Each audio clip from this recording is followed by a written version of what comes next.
Alors, bonsoir à toutes, bonsoir à tous. Donc, au nom du collectif des étudiants qui ont permis la réalisation de cet événement, nous vous souhaitons la bienvenue.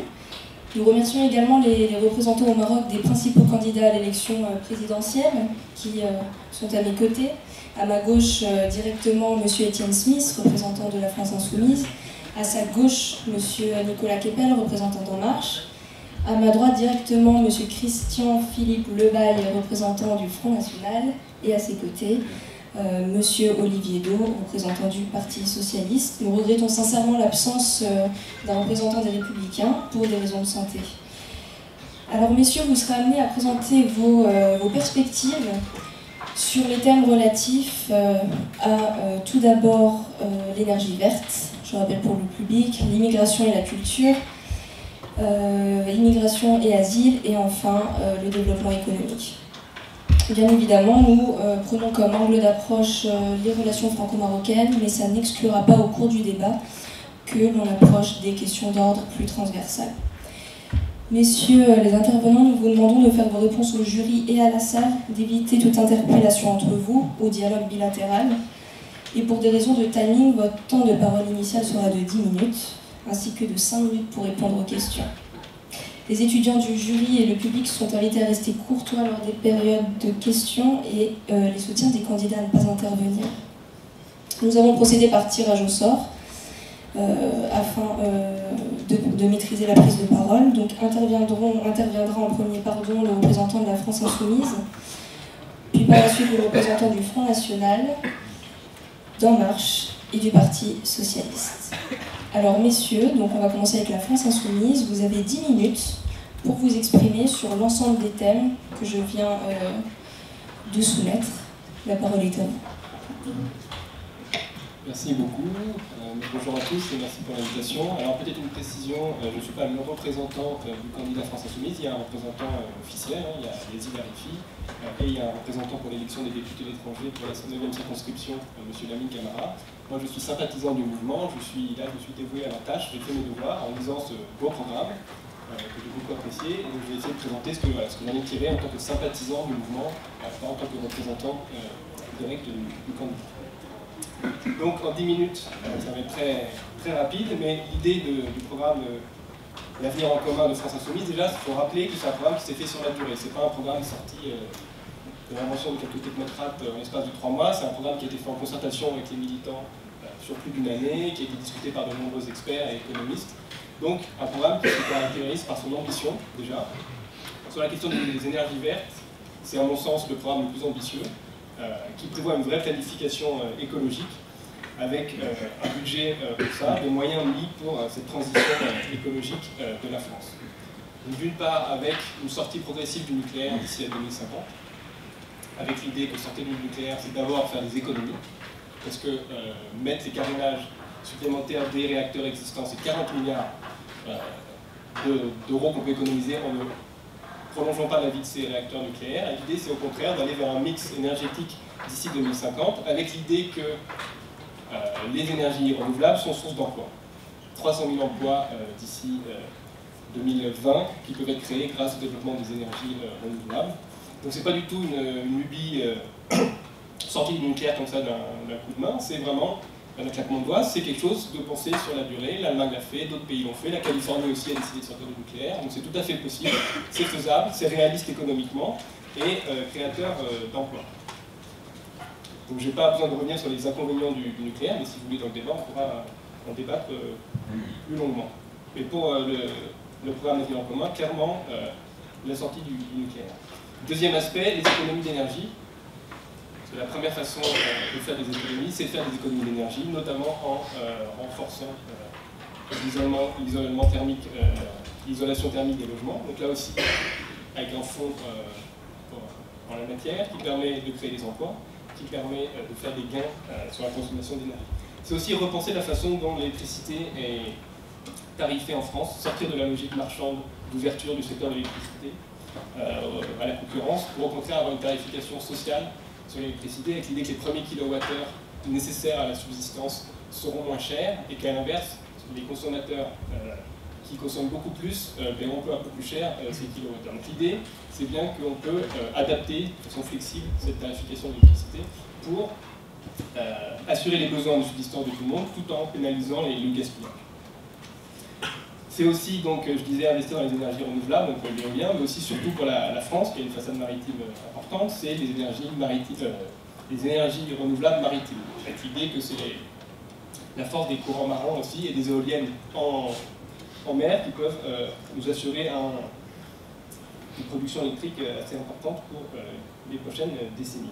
C'est aussi de développer le ferroutage, arrêter la mise en concurrence absurde du transport routier et du train pour au contraire aller vers une politique ambitieuse de ferroutage. Donc voici pour les principaux points que j'ai retirés de ce programme sur cette question, et je n'ai pas vu ça dans les autres programmes, donc je suis prêt à laisser mes contradicteurs en débattre, mais que ça me paraît le plus ambitieux sur ce point. Donc on va passer aux autres thèmes directement, c'est ça? Oui, tout à fait. Alors, sur la question immigration et asile, alors, question complexe, parce que il est évidemment complexe de résumer en quelques minutes, mais l'idée c'est d'avoir une approche désidéologisée des migrations, une approche humaniste, et d'abord basée sur la solidarité. Cette question de l'immigration est complexe, mais justement, pour la résoudre, il faut sortir des idéologies absurdes de vouloir fermer les frontières, comme on le voit dans la candidature de Marine Le Pen. L'idée, c'est d'abord d'accueillir dignement les demandeurs d'asile. En France, il n'y a que 40 000 places pour les demandeurs d'asile, il en faudrait à peu près 80 000. Donc 40 000 places de plus, ça ne coûte pas très cher, c'est facile à faire, et c'est un accueil plus humain des réfugiés. Ensuite, c'est augmenter la délivrance des visas au titre de l'asile, pour pouvoir permettre aux demandeurs d'asile de venir légalement en France, plutôt qu'à chaque fois passer par des routes compliquées et onéreuses de la migration illégale. Au plan des migrants vivant en Europe, le programme de l'avenir en commun propose la légalisation des sans-papiers qui ont déjà un contrat de travail. Donc rien de révolutionnaire là-dedans. D'autres pays l'ont fait, le Maroc l'a fait, l'Italie, Berlusconi l'a fait, quantité de pays dans le monde l'ont fait. Ça ne crée pas pour autant un appel d'air migratoire. Il faut se rappeler que dans tous les programmes des autres candidats sur les questions migratoires, où on insiste sur la répression des migrations, on oublie toujours de préciser les coûts de la répression des migrations. Je rappelle que ça coûte 21 000 € par tête pour expulser un sans-papier de France. Est-ce qu'on ne peut pas mettre ces 21 000 € dans autre chose, notamment la facilitation de l'accueil de ces migrants qui ont des contrats de travail pour qu'ils payent des impôts et donc rapporter plus d'argent à la France plutôt que de le dépenser dans la répression et l'expulsion des sans-papiers. Et encore, les forces de police, contrairement à l'époque du quinquennat Sarkozy, où on avait un ministre de l'Intérieur, Claudien, qui se félicitait, chaque année il faisait le compte du nombre d'expulsés, 25 000 par an, 26 000 cette année, c'est bien, on a fait une progression de 1000 expulsions. Toutes ces logiques-là, on oublie d'expliquer aux Français, aux citoyens français, le coût que ça a et que ce coût pourrait être bien pourrait être diminué si on se concentrait sur l'apport positif pour l'économie française de ces migrations. Et enfin, le programme L'Avenir en commun insiste sur la défense et le maintien du droit du sol, contrairement à une quantité d'autres programmes qui veulent aménager ou revenir carrément sur la question du droit du sol. Il nous reste combien de temps ? Il reste moins de 5 minutes. Moins de 5 minutes.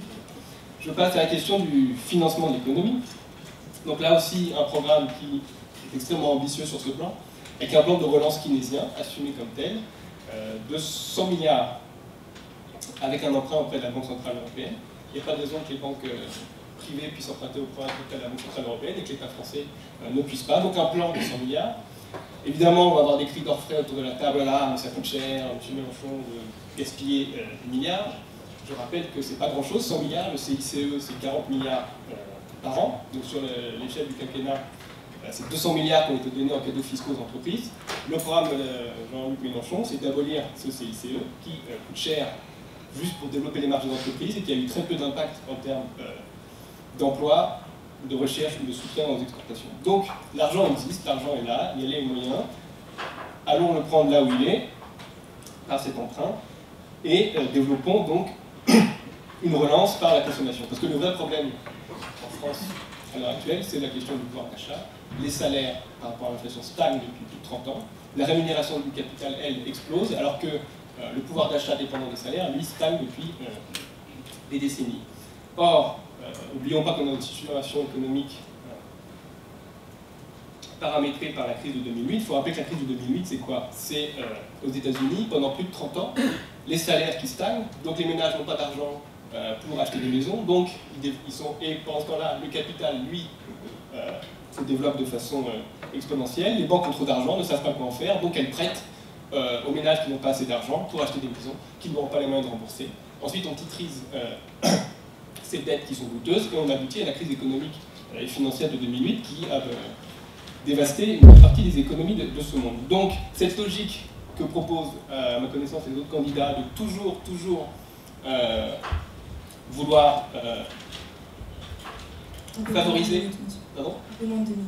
De vouloir favoriser l'expansion de la logique financière dans l'économie au détriment de ce qui est pour la majorité des individus une donnée importante, la hausse du pouvoir d'achat. Le programme L'avenir en commun, lui, propose de relancer le pouvoir d'achat, donc avec une hausse du SMIC de 16%. Il faut rappeler que le SMIC en France, à près de 1200 €, permet à peine de vivre, enfin permet de vivre, mais juste au-dessus du niveau du seuil de pauvreté. Nous avons 9 millions de pauvres en France, 6 millions de chômeurs. Donc, la relance par le pouvoir d'achat sera une des façons proposées par le candidat pour relancer l'économie française, notamment par l'effet multiplicateur de cette relance par la demande. Une minute pour conclure. Une minute pour conclure. Effectivement, c'est un exercice très compliqué. Pour conclure, prenons de la hauteur, prenons de la distance. Le programme de Jean-Luc Mélenchon, que certains caractérisent de trop ambitieux, insiste au contraire que c'est parce qu'on n'a pas été assez ambitieux, parce qu'on n'a pas mis assez de volontarisme dans la vie politique depuis des décennies, que les citoyens se désintéressent de la vie politique. On a l'impression que ça ne peut plus changer. Or, c'est bien en rétablissant un volontarisme, avec l'idée que l'État a des marges de manœuvre, pas du tout se contenter de dire que l'État ne peut plus rien faire, qu'il n'y a plus d'argent. En fait, les États, depuis une trentaine d'années, se sont eux-mêmes liés les mains en décidant de déléguer les pouvoirs à la Banque Centrale Européenne, en appliquant une orthodoxie économique néolibérale qui les a enserrés dans cette impuissance. Or, l'idée, c'est d'en sortir. Et pour en sortir, il ne faut pas des mesurettes, il ne faut pas des petites rustines comme le propose le candidat Macron, par exemple. Il faut un vrai changement de paradigme, il faut un vrai changement de logiciel. On change le pneu, on ne se contente pas de mettre des rustines sur le pneu crevé, on change complètement le pneu en changeant la philosophie, la logique économique, pour remettre un peu le facteur humain au centre de l'économie. Avec cette citation pour finir de l'anthropologue Louis Dumont, parce que je suis vaguement anthropologue de formation, Louis Dumont qui nous disait l'économie, qui était l'humble servante de la société, est devenue sa mère tyrannique. Or, voilà, ce que propose le candidat Jean-Luc Mélenchon, c'est de sortir de cette tyrannie de l'économie sur le reste de la société. Voilà. Merci beaucoup, monsieur Smith. Vous êtes très bon en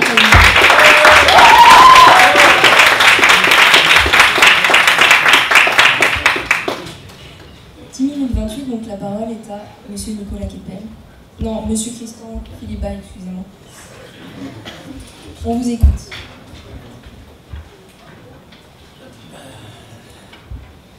Bonjour. Je vais d'abord vous dire qui je suis, pour mettre un petit peu d'ambiance. Je suis né ici, du temps du colonialisme. Mon grand-père a débarqué à Casablanca, d'accord? Ma mère ensuite, et moi et mon frère ont suivi. Et je suis du FN. Donc vous avez en face de vous deux choses qui vont vous intéresser. Je suis colonialiste et du FN. Maintenant, on peut discuter, vous savez qui je suis. Le débat, si vous voulez, porte sur des points qui sont, à mon avis, tout à fait accessoires.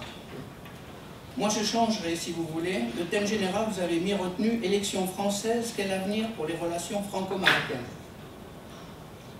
Dans tous les propos du FN, c'est pas ça, c'est pas la politique. Je changerai pour dire avenir sur les relations franco-marocaines, d'accord, mais avenir sur les relations des peuples marocains et français. C'est autre chose. Ça n'a rien de politique. La politique, en fait, on en a marre, d'accord? On en a marre. On en a marre qui nous expose ça, et ci, et ça, et ça, et ça. On en a marre, d'accord? Donc le FN, pourquoi il a pris? Je vais vous dire, c'est parce qu'on en a marre. Parce que qui n'est pas socialiste? Qui ne veut pas le bien du peuple? Qui n'est pas républicain? Parce que qui ne veut pas faire en sorte qu'il y ait une démocratie, celle qu'on a inventée en France? D'accord? Qui ne veut pas? S'il y a une personne qui dit qu'il ne veut pas ça, je veux bien le mettre en face de lui. D'accord? Mais c'est faux, notamment en France. On ne peut pas enlever, si vous voulez, notre France de ces domaines-là. Donc c'est inutile, complètement inutile de parler d'énergie verte, de parler d'immigration et d'asile, d'éducation et culture, de développement économique, si on n'a pas réglé les problèmes initiaux. Non seulement on ne doit pas changer le pneu, mais on doit changer la voiture. C'est ça le problème. Et peut-être l'autoroute sur laquelle on tourne. C'est ça le problème. Ne nous sortez pas vos trucs là. Et il y en a un qui dit ça, et un autre qui dit ça. Le problème, il est là. Nos peuples ont des problèmes. Un d'un côté, un de l'autre. Moi, je suis d'ici, non pas par le sol, non pas par le sang, mais par le cœur. Je connais ce pays. Mon grand-père l'a connu, ma mère l'a connu, et vous ne pouvez pas nous emmener en bateau encore une autre fois plus longtemps. Voilà ce que j'ai à dire. D'accord? Alors maintenant, les départs... Pour l'arbre généalogique, mais vous avez perdu 3 minutes. D'accord, c'est pas un problème, on parlera après, vous m'interrogerez, vous avez la personne qui vous prend. Alors, monsieur Nicolas Québel, on vous écoute. Si vous pouvez aller droit au but sur les thèmes... Ça marche. Oui, là c'est bon. Bon, alors en premier lieu, je suis désolé d'entendre... Rappuyez. Bon, ça y est, oui, ça y est, c'est bon, bravo. En route. La métaphore automobile. Donc, juste pour, d'une part, remercier Millarda de nous accueillir tous aujourd'hui. C'est les derniers maîtres de cette longue campagne présidentielle, dure aussi. Bon, évidemment, sur des accords très profonds avec ce qui vient d'être dit, à la fois sur la posture et sur la lecture. On va faire une petite introduction et après rapidement glisser sur les thèmes qui ont été désignés par lui hier dans le cadre de cet accueil aujourd'hui. Moi je crois qu'aujourd'hui, contrairement à ce qui vient d'être dit, l'aspiration à la politique, n'a jamais été aussi importante depuis peut-être 81. Voilà. On est dans une configuration complètement inédite de la Ve République, avec des primaires qui ont polarisé les discours, à gauche comme à droite, et qui ont donc fait naître un espace pour une nouvelle voie, et l'espace dans lequel s'est engouffré Emmanuel Macron, et qui manifestement n'est pas tout seul, puisque en moins d'un an, 300 000 personnes se sont jointes à son mouvement. Quelque part, si on devait essayer de faire une petite synthèse avant la conclusion, ce qui n'est pas toujours une évidence, on essaierait de dire, voilà, aujourd'hui, quelles sont les conditions pour l'épanouissement individuel, tout en garantissant la protection sociale. C'est ça le programme d'Emmanuel Macron. On n'est pas dans l'incantation, on n'est pas dans on va régenter et cadrer, définir exactement chaque pas chacun. On dit voilà, il y a le risque, l'aléa, la possibilité de s'exposer face au monde, d'échouer, de se relever. Et c'est là où viennent intervenir les amortisseurs sociaux. Voilà, c'est toujours un petit plan de philosophie. Et de ce point de vue-là, qu'on soit français d'origine marocaine, français résident au Maroc, on est tous français, et là-dessus, on doit rester liés. Ma compréhension, elle est là. Alors, pour revenir sur les thèmes astreints en ce qui concerne l'environnement et la transition écologique. Sur la sortie des énergies fossiles, il y a deux thèmes, le charbon et le nucléaire. Le charbon, on est aujourd'hui dans une dynamique où on peut dire on sait comment les arrêter. On sait comment arrêter d'ici la fin du quinquennat, du prochain quinquennat, toutes les centrales à charbon qui sont les plus polluantes, plus immédiatement polluantes en termes d'émissions de CO2. Pour ce qui concerne le nucléaire, il y a quand même il faut essayer autant que faire se peut de raison garder. Pourquoi? Le nucléaire, c'est aussi la garantie d'une énergie à un prix extrêmement compétitif. Alors, on ne sait pas effectivement mettre le prix exact, parce que le coût de démantèlement est quelque chose qui aujourd'hui n'existe pas. Donc, avant de se prononcer avec certitude, en 2022, est arrivé dans mon souvenir une conclusion de commission d'enquête sur le thème, et qui permettront de dire à quelle vitesse on pourra sortir du nucléaire. En tout état de cause, l'objectif est de ramener le nucléaire sous la barre des 50%. Tout le monde veut faire du développement durable. Personne ne va dire les énergies renouvelables non conventionnelles, c'est mal. Il y a juste une question de coût derrière et de vitesse. On a en France des îles. Pour bien connaître le sujet des hydroliennes, c'est extrêmement onéreux. Aujourd'hui, ne permet pas de sortir une électricité compétitive. En tout cas, impliquerait une subvention de l'État, in fine. Qu'est-ce que ça signifie? C'est une subvention des filières amont, comme ça a été le cas avec le solaire, et donc, quelque part, l'argent du contribuable français à financer l'industrie chinoise. Bon, on peut discuter sur la vitesse de l'implémentation, la manière de le faire, mais juste être dans l'implémentation sur ce terme. Là, l'autre réalité, de ce point de vue-là, je crois qu'on trouve des redondances ou des échos avec l'approche de M. Mélenchon. Évidemment, la première manière de moins polluer, c'est de moins émettre. Donc c'est mieux isoler, d'acheter des véhicules qui sont écologiques. Là-dessus, la fiscalité est le vecteur qui permet d'orienter des achats dans un sens ou dans un autre. Un point qui n'a pas été soulevé par mon camarade, c'est la question de l'économie circulaire.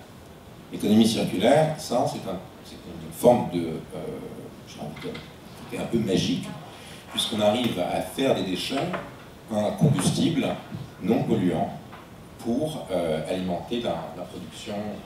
Combien de temps il reste ? 5 minutes pour couvrir les 3 autres thèmes. Bon, alors je vais accélérer un peu. Voilà. Donc tout ça pour dire que sur la question de l'écologie, de la transition écologique, il y a à la fois des ambitions qui sont nettes, qui sont claires, mais aussi la nécessité du réalisme pour ne pas pénaliser l'appareil productif, ainsi que le pouvoir d'achat des ménages. L'électricité pas cher, c'est avant tout le pouvoir d'achat des ménages. Alors, ensuite, immigration et asile. Là-dessus, des sujets qui doivent pour nous, se résumer à 3 dimensions. Priorité absolue, c'est l'intégration. Les gens qui sont sur place, qui sont arrivés en France, doivent pouvoir vivre décemment leur intégration. Ça implique de parler français, de connaître le fonctionnement des institutions, être capable de trouver sa place en France. Deuxième dimension, l'immigration de la connaissance. Aujourd'hui, et historiquement, la France est une terre qui s'est nourrie de son brassage, de sa capacité à attirer les talents. Je suis moi-même petit-fils de Tchèque, mélange d'italien, j'ai pu faire des études, et aujourd'hui je suis installé au Maroc. C'est ça la France, aussi. Enfin, pour l'accueil des réfugiés, ceux qui sont là dans les règles doivent être traités avec la dignité qui s'impose. En revanche, ceux qui sont venus en dehors du cadre doivent être rejetés. Aussi difficile que ça puisse paraître, pour pouvoir faire tenir le système, ceux qui sont rentrés avec des conditions acceptables pour le droit d'asile sont acceptés. Ceux qui ne le sont pas, qui sont dans l'illégalité, malheureusement, ne peuvent pas rester et devront donc être fermement accompagnés. C'est difficile à admettre, mais c'est une réalité qui permet au système global d'attraction de l'immigration de tenir. Alors, sur... 3 minutes. 3 minutes, j'ai accéléré. Il nous reste donc les thèmes de l'éducation, de la culture et du co-développement économique. Bon, sur la culture, l'enjeu il est assez comparable à la question de la nationalité et de l'immigration. La France est aussi un territoire de mélange. Cette culture française, elle est hybridée. Innervée des courants internationaux qui ont eu la chance de pouvoir venir s'installer en France. Donc, l'enjeu, c'est de réinventer cette politique culturelle avec des actions très concrètes. Les bibliothèques ouvertes le soir et le dimanche. Le pass culture pour les jeunes, 500 € par an à dépenser autour d'une consommation culturelle. C'est des actions simples mais immédiates, très très immédiates. Et l'idée incidente également, c'est d'intégrer cette réalité dans l'idéal européen. Là-dessus, c'est la connaissance culturelle des peuples, ça va évidemment de pair. Finalement, sur le co-développement économique, c'est peut-être là-dessus qu'on pourrait être le plus attendu, notamment de la part d'un ancien ministre de l'économie, évidemment du candidat Emmanuel Macron. L'Afrique est clairement identifié comme le continent d'avenir. Au sein de ce continent d'avenir, le Maroc a une place exceptionnelle. Avec un pays qui aujourd'hui est certainement l'un des meilleurs élèves du libre-échange, avec des accords de libre-échange avec la terre entière, un des pays les plus ouverts, et finalement aujourd'hui un pays qui ne dépend de personne, qui n'a besoin de personne, ou de personne spécifiquement. Chacun doit pouvoir, et bienvenue au Maroc, mais doit pouvoir contribuer dans une logique de partenariat. La caravane diplomatique africaine menée par Sa Majesté est quelque chose d'absolument exemplaire. Ce qui est fait aujourd'hui en matière d'énergie renouvelable au Maroc est assez impressionnant. Les objectifs de 53% de capacité installée à l'horizon 2020 sont évidemment des choses auxquelles la France participe avec l'aide au développement. L'AFD est un contributeur net sur Nour 1 à hauteur de 200 millions d'euros. Vous avez un peu moins du... C'est presque conclu, presque terminé. Donc tout ça pour dire quoi? Pour dire que l'idée, de ce que j'en ai compris en tout cas, du partenariat entre la France et le Maroc dans la perspective d'une élection d'Emmanuel Macron, c'est comment permettre à chacune des deux parties d'être contributeur net dans une offre de valeur jointe qui soit susceptible de faire la concurrence au reste du monde sur ce continent africain. Voilà, pour terminer et conclure, l'idée c'est de dire quoi? On a un candidat qui est réaliste, pragmatique. Il ne s'agit pas de dire si vous ne votez pas pour moi, c'est la fin du monde, les eaux sont horribles. Emmanuel Macron, c'est le candidat du pour, avec une perspective de rassemblement. Demain, il va falloir unir un peuple qui aujourd'hui a été divisé par une campagne qui a hystérisé les foules. Malheureusement, aujourd'hui, il n'y a qu'un seul candidat, de notre point de vue, capable de réunir les masses. Merci beaucoup. Monsieur Olivier Leau, Parti Socialiste, c'est à vous. On vous écoute. Bonsoir. Merci beaucoup à l'UIR pour cette invitation. Alors, j'ai beaucoup réfléchi à comment replacer un petit peu tout ça et valoriser au fond les différences. Tout d'abord, un petit point d'histoire. Le Parti Socialiste et les socialistes en tant que mouvement et les communistes aussi ont une longue histoire avec le Maroc. Ne serait-ce que le père des socialistes, Jaurès, a été le premier à pointer le risque de la grande crise marocaine entre les puissances coloniales et pour avertir des dangers de la guerre. Et aujourd'hui, les socialistes ont aussi Edgar Faure, le président du Conseil, qui a été le négociateur principal des accords d'Évian qui ont donné l'indépendance du Maroc. Et tout ça pour dire que les socialistes, le Maroc, ils l'aiment, et ils l'aiment indépendant, et ils l'aiment libre et à respect mutuel. Donc, si on reprend en fait le thème de campagne et ce qu'on veut porter dans cette campagne, c'est qu'on veut justement pas s'arrêter sur le bord de la route et dire il y en a marre, on veut plus avancer. Qu'aurait-on dit à la fin de la Seconde Guerre mondiale quand il a fallu reconstruire toute la France avec les gens qui disent il y en a marre, on ne veut pas de propositions, on ne veut pas avancer, on ne veut pas que l'élite nous propose des choses, on ne veut pas faire construire de projets communs. Et l'idée, et notre perspective, c'est de penser les transitions qui sont en cours. Oui, c'est utile de parler des énergies vertes, oui, c'est utile de parler du développement durable. On a un réchauffement climatique qui est renseigné, prouvé, que chacun peut documenter et constater. Il y a des grands efforts internationaux qui ont été portés notamment par la France, mais pas seulement, par le Maroc aussi, pour aboutir aux accords internationaux contraignants de la COP21, la COP22. Je ne vous refais pas cette histoire que vous connaissez fort bien. La COP22 s'est tenue à Marrakech. Donc il y a besoin de penser cette grande transition du développement durable. Et là-dessus, force est de constater, je ne vais pas vous dire quelque chose de très différent que ce qu'ont dit les représentants En Marche et les représentants de la France Insoumise. Nous voulons un plan d'équipement aussi dans l'urbain, de rénovation urbaine pour garantir l'efficacité énergétique des logements notamment, et notamment pour les ménages qui ont les moyens d'investir dans ce type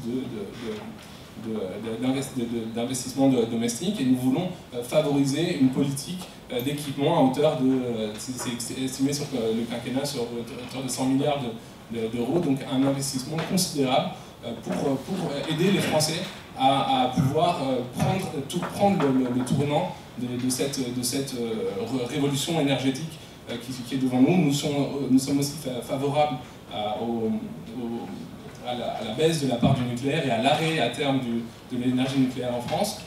Ça fait l'objet d'accords programmatiques très importants, notamment avec les écologistes. Et nous sommes évidemment pour l'investissement dans les filières énergétiques, avec toutes les problématiques qui ont été évoquées, qui sont réelles, mais effectivement, si on n'a pas une politique volontaire en la matière, on ne pourra pas, même ne serait-ce que se mettre à niveau de ce que nos autres partenaires européens ont pu réaliser, notamment en Allemagne ou dans les pays du Nord, en Espagne aussi, qui sont des choses très intéressantes. Enfin, nous sommes dans cette campagne aussi pour défendre nos valeurs. Et nos valeurs, c'est au fond, sur la question de l'immigration, c'est central. L'immigration est une chance pour la France. C'est pas seulement une immigration de misère, c'est une immigration qualifiée, c'est une immigration circulaire, une immigration de mobilité. Vous-même, étudiants, avez probablement ou envisagez probablement de passer un semestre ou 2 semestres de mobilité, voire un diplôme en France. Et c'est une chance pour la France. Cette université, elle a été après tout aussi portée, construite par son président notamment, qui a fait toute une carrière en France et qui revient réinvestir ses connaissances, ses réseaux, les façons de faire dans son pays d'origine. Et je vois aussi Mehdi qui a eu son diplôme en France, Mehdi Alioua. Vous avez bien sûr ces mobilités qui sont à la fois une chance pour la France et les garanties de son rayonnement culturel, scientifique et aussi en fait finalement les garanties de son développement économique et des accords de coopération internationaux et former des alliances autour de nous. Maintenant, il n'y a pas que seulement une immigration, disons, il y a aussi l'immigration, donc il y a 100 000 étudiants étrangers qui viennent étudier chaque année en France. Là, il y a une part de regroupement familial en France aussi, des gens qui sont implantés depuis longtemps, qui sont d'origine étrangère et qui ont envie de faire venir leur famille et avoir un projet de vie sur des années, voire sur une vie en France. Et nous voulons continuer ce flux d'immigration aussi. Et il y a une immigration, pour elle, une immigration de misère en fait, qui provient des guerres, des crises que nous n'avons pas su collectivement maîtriser au niveau international. Et le Parti socialiste propose un visa humanitaire et propose de garantir en fait l'accueil de ces migrants sans restriction aucune de nombre, et parce qu'on ne peut pas chiffrer ce genre d'engagement. Mais c'est une politique de valeurs. On est là pour défendre ces valeurs-là d'accueil et la responsabilité finalement internationale de la France. Vous avez 25 minutes. J'ajouterais aussi que nous ne sommes pas le parti qui a proposé, alors ça c'est pour les LR, mais ils ne sont pas venus, mais tant pis pour eux, la clause Guéant par exemple, qui empêchait d'ailleurs aux étudiants comme vous de faire leurs études en France, puis de déboucher sur un premier emploi. Et nous trouvons ce type de dispositif d'empêcher la mobilité en fait stupide et contre-productif. Enfin, les valeurs, c'est aussi se battre pour l'éducation. Ce quinquennat a remis 60 000 postes d'emploi dans l'éducation. Nous voulons nous battre pour, notamment au niveau de l'école primaire, pour réduire le nombre d'élèves dans les classes, pour pouvoir mieux transmettre les fondamentaux, notamment dans les quartiers les moins favorisés en France. Et nous voulons doter les collectivités locales de plus de moyens pour pouvoir développer des activités périscolaires et les rendre co-responsables aussi de cette politique éducative. C'est un chemin qui a été suivi par le quinquennat et il faudra bien sûr le perpétuer parce que c'est aussi l'avenir de la France et l'avenir au fond de la société française et nous en tant que peuple, que de fortifier ce réseau de l'éducation nationale. Et enfin, et c'est le point central sans doute du projet de Benoît Hamon et du Parti socialiste dans cette campagne, et pas seulement le Parti socialiste, vous l'avez compris, il y a aussi l'alliance avec Europe Écologie Les Verts, c'est la transition économique. Nous devons penser la transition économique qui vient. Nous ne sommes plus dans le même monde du travail aujourd'hui, il y a un précariat qui se développe, il y a deux types finalement de contrats en fait, ou de statuts qui se différencient de plus en plus, et il y a un précariat énorme dans les métiers les moins favorisés. Nous n'acceptons pas aujourd'hui ce qui a été fait, c'est vrai, alors là c'est là où la pirouette de la cohérence est un peu difficile à faire pour un socialiste, que nous n'acceptons pas. Nous voulons revenir sur l'article 2, notamment la loi travail, qui fragilise en fait les syndicats et la possibilité de négociation collective. Nous voulons remettre les syndicats au cœur de la négociation collective dans les entreprises et notamment dans les grandes entreprises, ce que concrètement En Marche ne propose pas, mais qui est un peu dans ce que dit aussi la France insoumise. Donc sur l'aspect du travail, nous sommes aujourd'hui pour conserver les droits forts de négociation collective aux travailleurs. C'est la seule garantie d'avoir un vrai système de coopération au sein des entreprises pour la production de valeur ajoutée et pour la bonne harmonie. Nous voulons aussi garantir à ce nouveau précariat qui s'est formé un pouvoir d'achat supplémentaire. Aujourd'hui, le sujet en France n'est pas la marge des entreprises. Le sujet en France de la marge des entreprises a été traité après la crise économique. Il y a eu 10 ans de politique de baisse des charges, il y a eu 10 ans de politique de restauration et de politique pour l'entreprise, pour restaurer ses marges, pour lui permettre d'investir et de continuer à se développer. Aujourd'hui, le vrai sujet, c'est le pouvoir d'achat des Français. Nous sommes en train une partie de la population française est en train de décrocher dans la misère et le revenu universel d'existence est une idée de la campagne qui a émergé et qui est une idée forte. C'est l'idée de bâtir des nouvelles protections sociales pour les Français et au service aussi d'une croissance économique, au service aussi du besoin économique à la France aujourd'hui qui doit être porté par la consommation. L'économie ne peut pas tourner seulement avec les profits des entreprises et quand bien même on souscrit à peu près à ce qui a été dit aussi sur la répartition des rémunérations entre le travail et le capital qui ces 30 dernières années ont été très défavorables aux travailleurs. Enfin, il y a l'Europe. Et là c'est un sujet... En une minute, l'Europe, bien sûr. Et là, l'Europe est un sujet pour nous qui est important. Nous avons accepté l'Europe en tant que socialistes. Nous l'avons acceptée, elle était bâtie par des libéraux. Jean Monnet était un libéral, et la plupart des ministres des Affaires étrangères européens, à l'époque de la création de l'euro, avaient des orientations libérales en matière d'économie. Nous l'avons acceptée à condition de la doter d'un volet social et de la capacité de pouvoir aussi créer des coopérations sur l'harmonisation sociale, sur la non-concurrence fiscale. Et aujourd'hui, nous avons poussé l'Europe dans les années 80 d'une manière incroyable. Avec Jacques Delors, avec François Mitterrand, nous avons fait l'euro, nous avons préparé l'euro à cette période-là, et avec les accords de Maastricht notamment, et nous nous sommes retrouvés piégés dans une Europe libérale qui nous a interdit aujourd'hui d'aller plus loin que les coopérations qui existent et qui se font au moins 10 ans en fait. On ne peut pas faire politique industrielle commune en Europe, on peut difficilement faire une harmonisation sociale et fiscale, et donc en fait on est dans un système mortifère où les pays européens se font la concurrence entre eux sur moins 10 ans, et dans un jeu non coopératif. Et pour sortir de cela et de cette situation, nous ne voulons pas menacer de sortir de l'Europe, et là c'est la différence essentielle que nous portons avec l'analyse de Jean-Luc Mélenchon, la France insoumise. Nous voulons un approfondissement démocratique. Nous voulons proposer à nos partenaires de discuter de ces options économiques, et nous voulons au fond, une assemblée des parlements européens puisse décider en pleine souveraineté et conscience des orientations économiques à donner à la zone euro, et il est urgent que la zone euro se dote de ce pilotage politique de l'économie. Merci à vous quatre pour l'intervention. Je donne maintenant la parole au jury d'étudiants, 1 minute par question chacun. Et ensuite, les intervenants ont entre 5 et 8 minutes pour répondre chacun leur tour dans l'ordre qui a été sélectionné dès le début. Alors bonjour, ma question portera sur le thème de l'énergie. Aujourd'hui, le peuple français a conscience du danger potentiel du nucléaire, tandis que certains des candidats proposent un retrait progressif du nucléaire, d'autres visent à renforcer la sécurité des centrales nucléaires et s'appuient sur les avancées scientifiques afin de contrôler au mieux cette énergie. Toutefois, aucun des candidats nommé le développement des énergies renouvelables comme alternatif au nucléaire, ou au moins de créer un mix nucléaire et énergie renouvelable. D'autre part, le Maroc est l'un des pionniers de l'énergie verte, avec la construction de plusieurs stations solaires au sud de la région, de plusieurs barrages un peu partout sur le royaume, et aussi des stations éoliennes dans la région du Nord. Ainsi, le royaume avance vers une certaine indépendance énergétique. Et ma question est, est-ce qu'une coopération entre les deux pays sur le domaine de l'énergie ne serait-elle pas bénéfique pour chacun? Merci beaucoup. Alors, je laisse la parole à M. Étienne Smith, vous êtes le premier intervenant.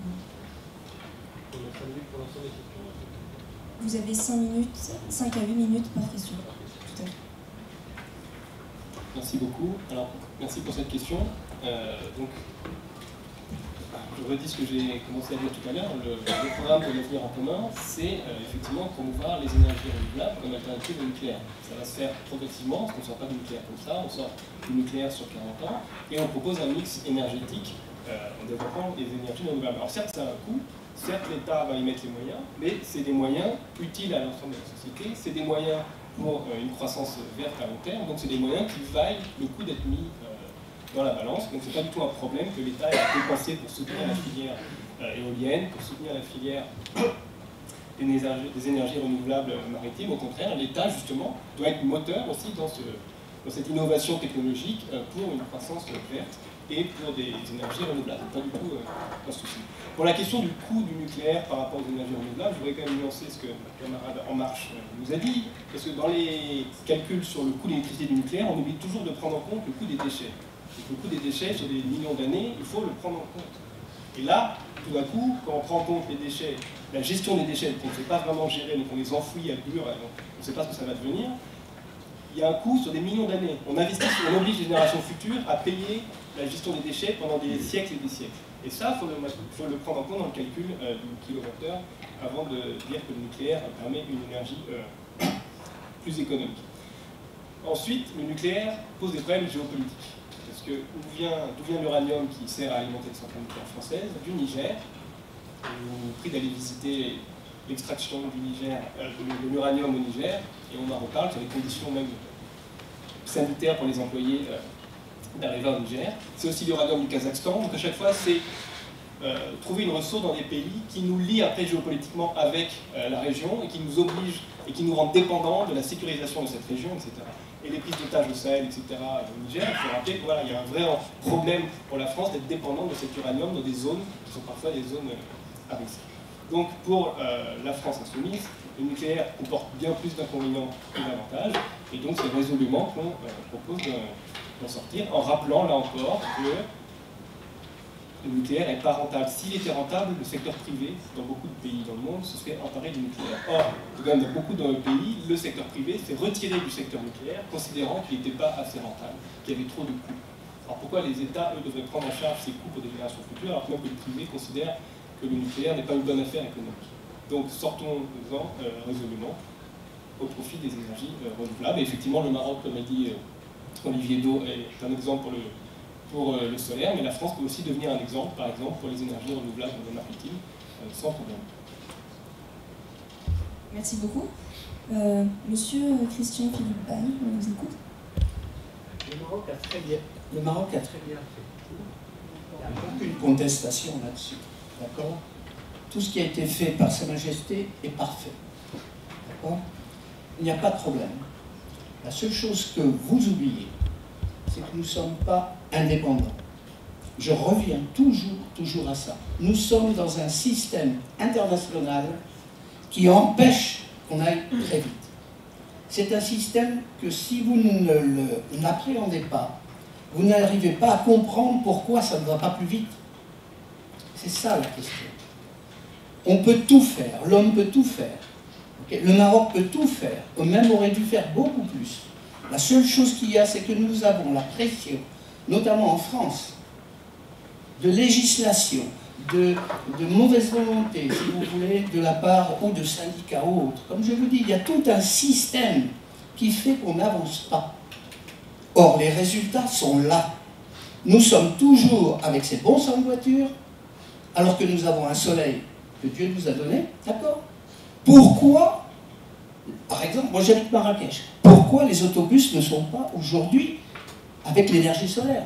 Vous avez des bateaux qui se baladent sur le lac Léman avec l'énergie solaire, en Suisse. Pourquoi? Parce que, je ne sais pas, parce qu'il y a des choses qui ne se passent pas assez vite. Okay? Alors, les initiatives individuelles d'État, comme le fait Sa Majesté, c'est très bien. Mais je pense qu'on peut le faire beaucoup plus, et évidemment en collaboration avec des gens comme la France, hein, avec des États comme la France, bien entendu. Mais on a un poids énorme. Et c'est pour ça qu'on veut sortir de l'Europe. Non pas parce qu'on veut sortir de l'Europe, on la veut différemment. Mais on veut au moins que l'initiative privée, quelque chose qui soit bien pour les peuples, les deux peuples, les peuples du monde, ne soit pas soumis à une pesanteur de technocrates. Ok ? Ils sont là, vous les avez à l'ONU, et ça discute, et quand on voit les chiffres, c'est ça dont on a marre. Les chiffres ne donnent pas exactement la relation, les chiffres donnent exactement la relation de ce qui se passe. On regarde. Pourquoi? Et des pourquoi on s'en pose plein. Alors, bien entendu, on a tout ce qu'il faut. Et le Maroc, c'est fantastique, je le connais. J'y ai travaillé, j'ai vu. Je connais même toute l'Afrique. L'Afrique est fantastique. On l'a bousillé. À cause de quoi? Alors, on a foutu ça sur le dos du colonialisme. Bon, d'accord, c'est une période historique pas très belle, d'accord. Bon, c'est pour ça que je vous ai dit que j'y étais. Je la connais, d'accord. Ensuite de ça, bon, on a trouvé ça comme excuse. Mais maintenant, ça fait 60 ans. Il y a un poids sur les États qui vient de l'extérieur. Si on ne les enlève pas, toute collaboration ne marchera pas. Moi, je vous le garantis. J'ai combien de temps encore ? Vous avez du temps devant vous, il vous reste 7 minutes. Donc c'est tout ce dont on parle là. Et c'est pour ça que je mets le peuple en avant. Qu'est-ce qui a donné pour l'instant, si vous voulez, au peuple des résultats? Sa Majesté a fait quelque chose de fantastique, de technologiquement fantastique. Il n'y a aucun problème là-dessus. Mais il faut vite que ça revienne au peuple. Vous comprenez? Je paye moi, je vis tout seul, ok? De temps en temps, non, mais enfin, je vis tout seul normalement. Je paye à la Radema, si vous voulez, 400 dirhams par mois. Vous savez combien gagne un Marocain? Je pose la question, c'est pas méchant, hein? À chaque fois que je vais à la Radema payer, j'ai dit, mais un sapristi. Et le type, il gagne 2000 dirhams par mois, 400 dirhams. Un logement, le moindre logement, c'est 800 000 dirhams. Mais mes amis, qu'est-ce qui lui reste? Il faut qu'on aille plus vite. Il faut que nous collaborions, parce que nous sommes obligés de collaborer. Mais il faut se débarrasser de ceux qui sont en dessus, qui nous bouffent tout le capital que l'on a. C'est ça le problème. Le problème, il est là. Donc la France va déjà faire en sorte que l'Allemagne ne soit pas le leader, si vous voulez, en Europe. Que des jeunes cœurs ne disent pas, les peuples, on n'en a rien à foutre, vous avez signé des traités et vous allez faire comme ça. Non. Nous ne pouvons pas avoir une collaboration. Nous ne pouvons pas avoir une collaboration, comment dire, favorable avec qui que ce soit en Afrique, et Dieu sait si je le veux, parce que j'aime cette Afrique, je vous garantis, peut-être beaucoup plus que vous qui êtes jeunes. D'accord? Et moi, je la connais.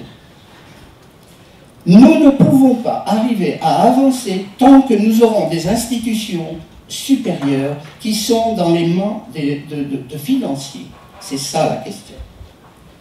La minute est passée. Merci beaucoup. C'est tout. Merci.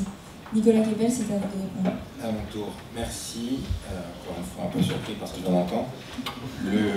Alors, pour la question de l'énergie nucléaire et l'évolution du mix énergétique en France, en réalité, c'est une question qui est déjà très largement tranchée, avec une démarche qui est très engagée. Que ce soit en réalité, quasiment tous les candidats l'appréhendent de manière assez comparable. La question de la sortie du nucléaire, c'est juste une question de vitesse. La question de la transition. Moi, je reviens à l'histoire du coût, j'entends les arguments de la France insoumise. Bon, la réalité, c'est qu'aujourd'hui, en France, on ne sait pas produire d'électricité à moins, en tout cas à un prix suffisamment bas pour pouvoir la vendre à un prix inférieur à 5 cents le kilowattheure. Ça, c'est aujourd'hui, on ne sait pas le faire autrement en France. Maintenant, donc, tout ça pour dire quoi? Tout ça pour dire que la question du mix énergétique, à la fois en termes de production et en termes de consommation, elle est actée. Il n'y a pas de retour en arrière, c'est une certitude, c'est le chemin qui est tracé.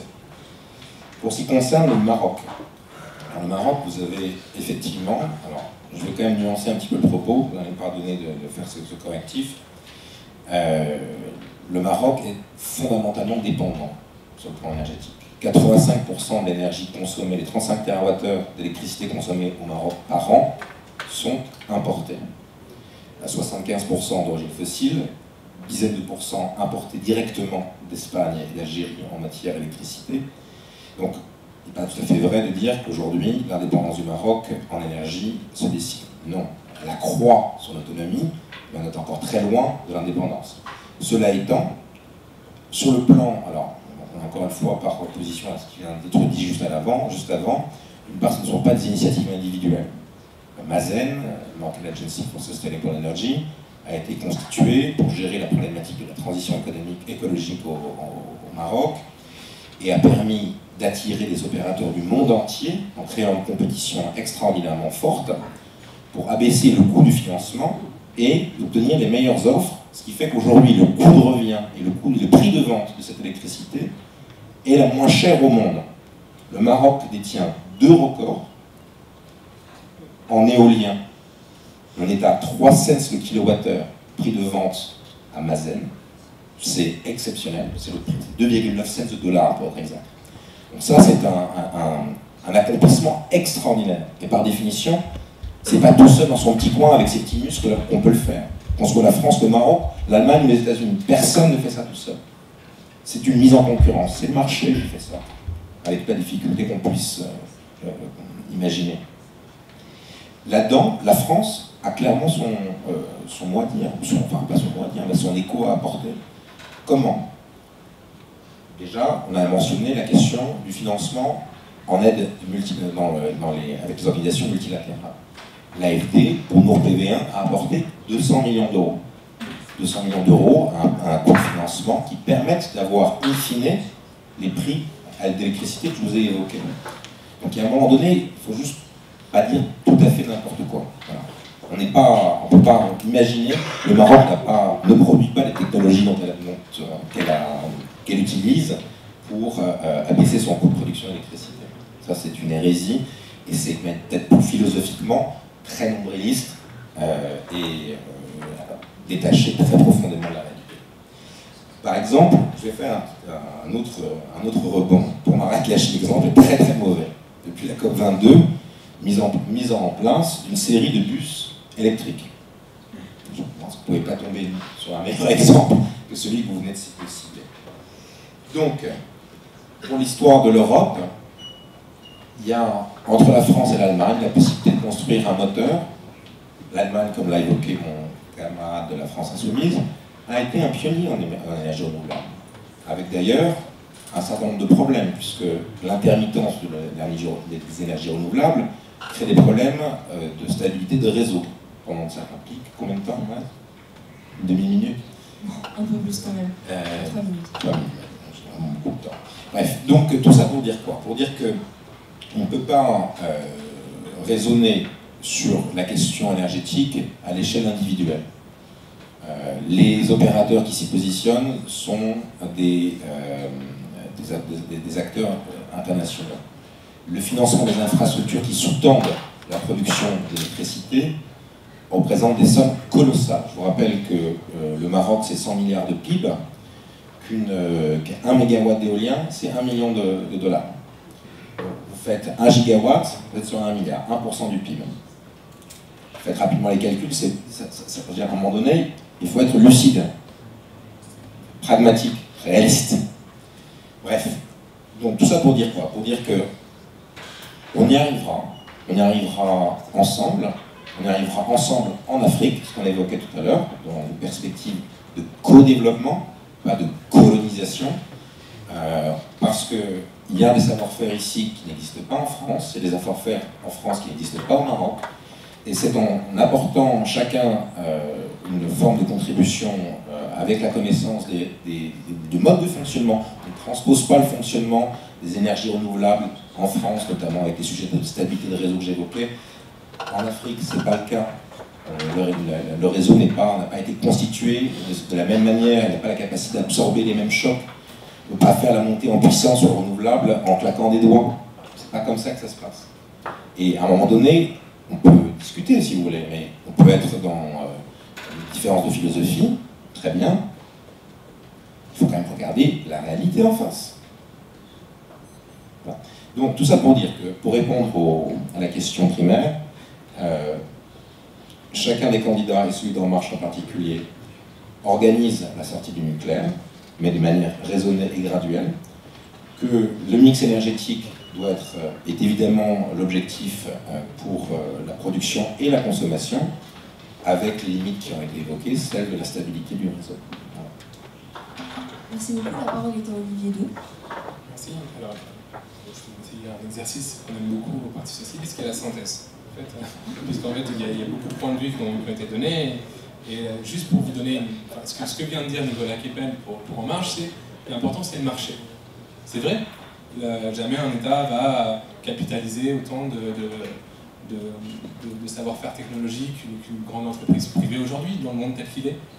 Jamais un État va peut-être pouvoir diriger autant de faire des montages financiers pour des financements de projets aussi experts que certaines entreprises pourraient proposer. Et encore, j'observe quand même que dans le cas marocain, Mazen, qui est une agence gouvernementale, avec ce statut particulier, a su exceller dans cet art.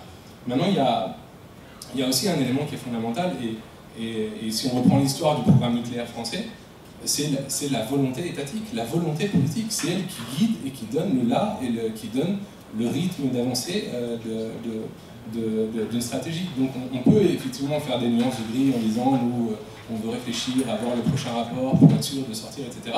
Ou on peut effectivement avoir une politique beaucoup plus volontariste. Il faut savoir que le programme nucléaire a été monté en très peu de temps en France pour répondre au problème d'explosion du prix du pétrole sur les marchés internationaux.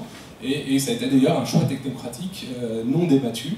Et aujourd'hui, il y a urgence, parce qu'il y a urgence parce que ce choix a été fait à la fin des années 70, au milieu des années 70, que les centrales ont 40 ans, que certaines vieillissent, et que maintenant, les grandes entreprises fabricantes de centrales nucléaires et les grands opérateurs d'électricité nous disent qu'est-ce qu'on fait?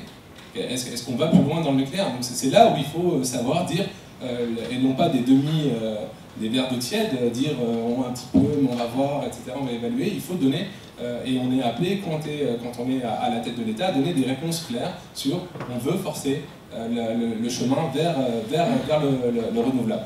Maintenant, les problématiques sur le renouvelable sont différentes, effectivement, en France et au Maroc, notamment parce qu'il y a une question de contexte. Effectivement, il y a du grand potentiel en France sur le maritime, et il y a beaucoup de recherche, investissement et recherche innovation à faire sur ce point-là, et notamment les éoliennes en mer, dont on ne connaît pas encore bien les coûts de revient. Et sur le solaire, force est de constater que le Maroc a un avantage comparatif très fort, qui est d'être beaucoup plus bas sous les latitudes, et d'avoir un taux d'ensoleillement beaucoup plus fort. On va voir c'est les régions les plus ensoleillées. Il y a aussi le choix technologique qu'a fait le Maroc de se porter notamment sur les premières centrales à Nour, sur le CSP, qui est une technologie en fait qui n'est pas le panneau éolien en fait.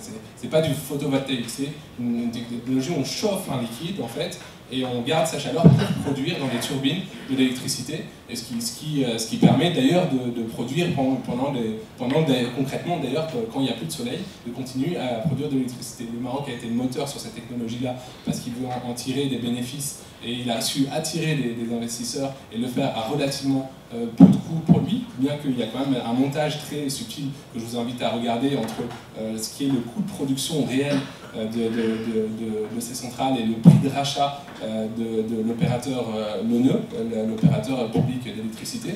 Donc il y a tout un montage là-dessus, mais ça va dans une voie, effectivement, dans une vision politique assumée, et ceci dit, c'est aussi une vision politique qui essaie de se sortir effectivement de la grande dépendance énergétique que le Maroc a toujours aujourd'hui vis-à-vis des énergies fossiles, et probablement même il y aura des choix à faire vis-à-vis du gaz, vis-à-vis d'énergies complémentaires, parce que c'est quand même relativement compliqué et très dur, ça met beaucoup de temps de pouvoir assumer notamment tous les besoins énergétiques qui vont se développer au Maroc avec la croissance de la population et avec la croissance économique, avec le développement économique. Et donc en fait, le Maroc ne pourra pas faire que de renouvelable dans les premiers temps. Aujourd'hui, à terme de la centrale de Nour, en fait, il me semble que c'est pour l'instant entre 600 et 800 000 habitants à l'année qui sont fournis. Vous voyez, on est encore loin des 30 millions de Marocains. Donc il faut sans doute aussi, au-delà des grands projets, arriver à innover aussi dans les zones plus reculées et avoir des postes, pourquoi pas des postes de production de renouvelables près des populations. En fait, par contre, le grand enjeu, à mon sens, pour le Maroc, c'est dans ce dispositif-là et la façon de faire les centrales que je vous ai décrites assez sommairement, il fait beaucoup appel aussi à la fois à des financements extérieurs, et là encore, merci à la volonté des États et des coopérations, parce qu'il y a des financements qu'on appelle concessionnels, des financements à bas coût, qui permettent qui sont des financements à des taux très intéressants, qui lui permettent concrètement de mener ces projets. Mais il fait appel à beaucoup de technologies et même d'opérateurs de construction internationaux. L'enjeu pour le Maroc, c'est de s'approprier en fait toute la chaîne de production de ces centrales, et donc les technologies pour permettre de construire les parties les plus intéressantes technologiquement de la centrale. Pour l'instant, c'est encore fait ailleurs, et dans ce développement de la filière, le Maroc a énormément d'investissements et une politique de très long terme à accomplir. Il y a en France beaucoup plus peut-être de capacités en recherche et innovation.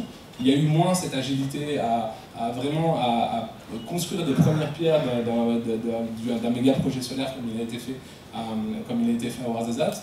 Mais je pense que ce qui a été fait, ce qui doit être proposé et ce qui doit être fait dans le cadre d'une coopération franco-marocaine, c'est de prolonger les efforts à la fois sur le financement, les partenariats technologiques que peuvent proposer l'Agence française de développement et que peuvent proposer aussi les chercheurs et les universités françaises intéressées à concrètement s'associer et se développer autour des projets solaires notamment.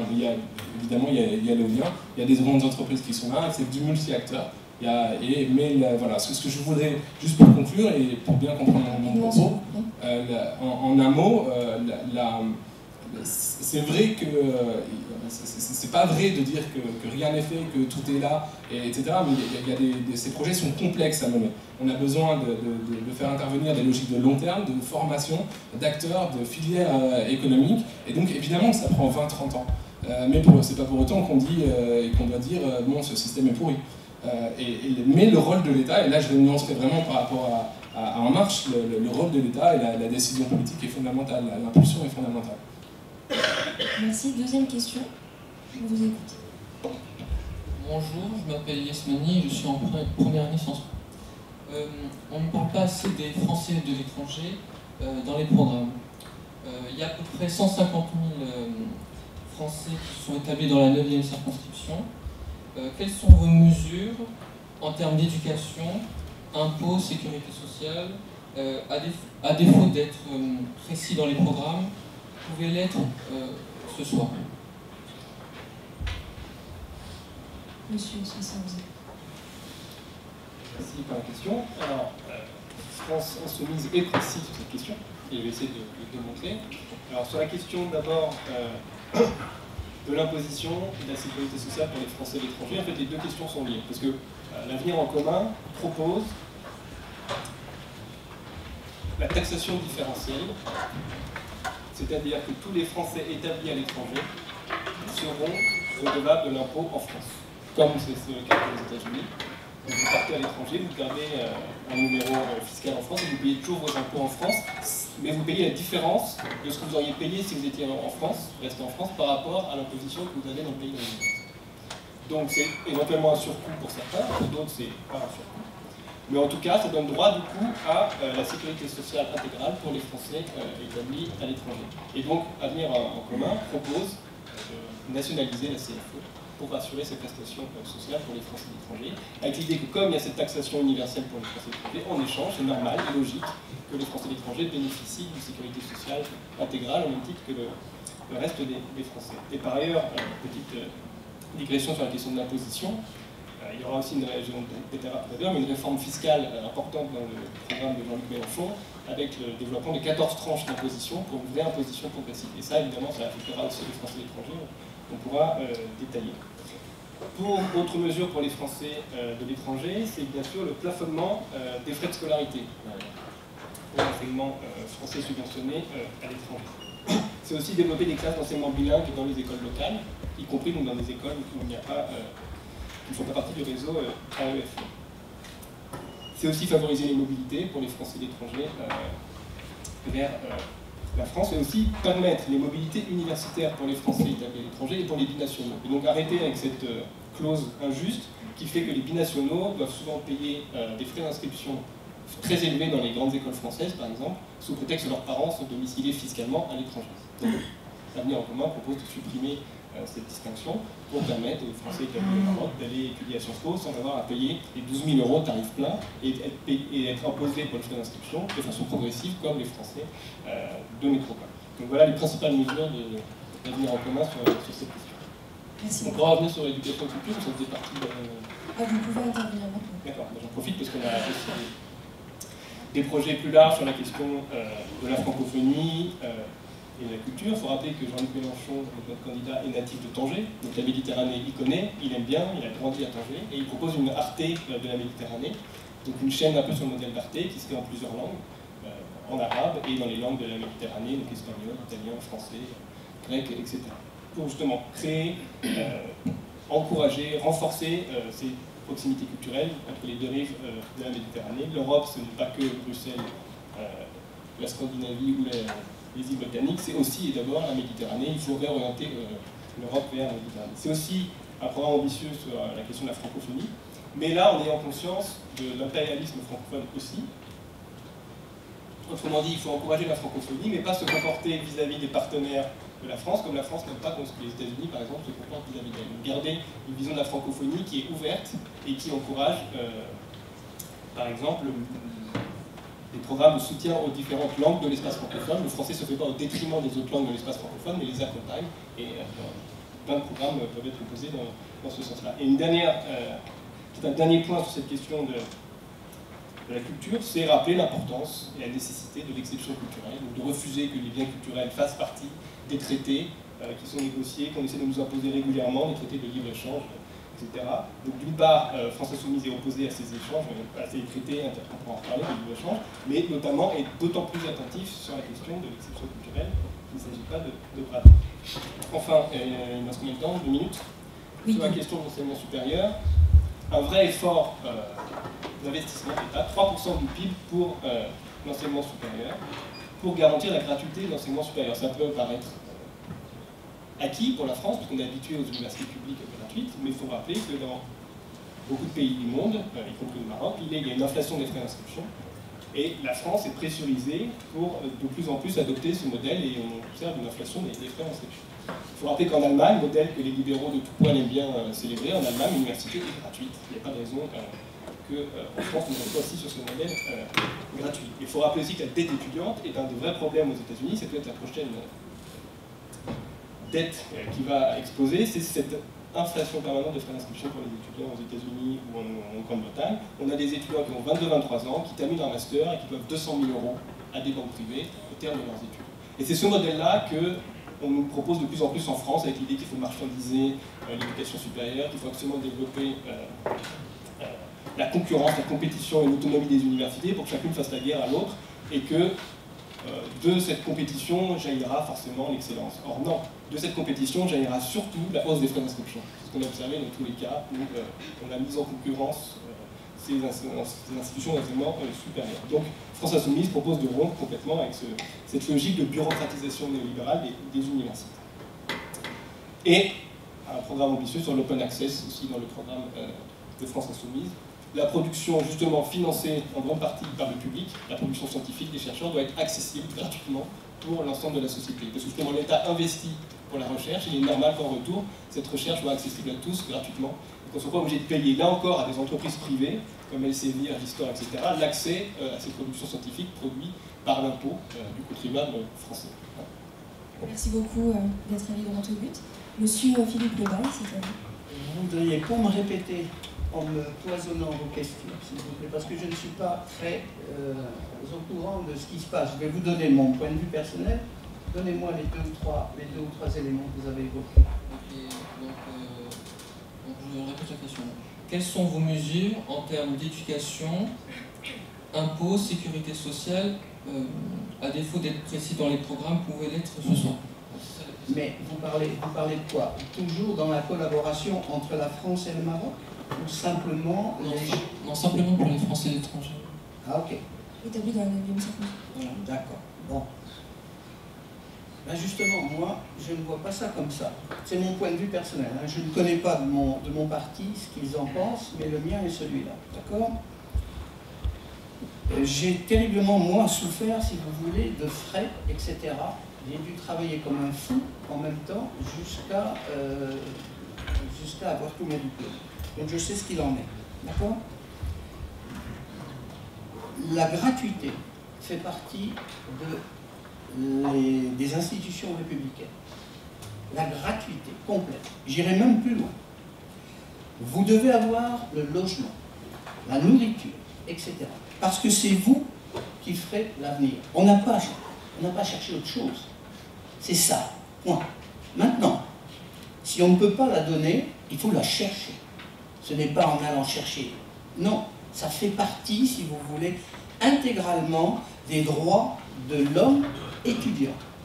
On doit vous donner la possibilité d'étudier à n'importe quel niveau. Que vos parents soient riches ou qu'ils soient pauvres, ça n'a pas d'importance. Vous devez pouvoir arriver à passer les 5. Par contre, on demande des résultats. Hein.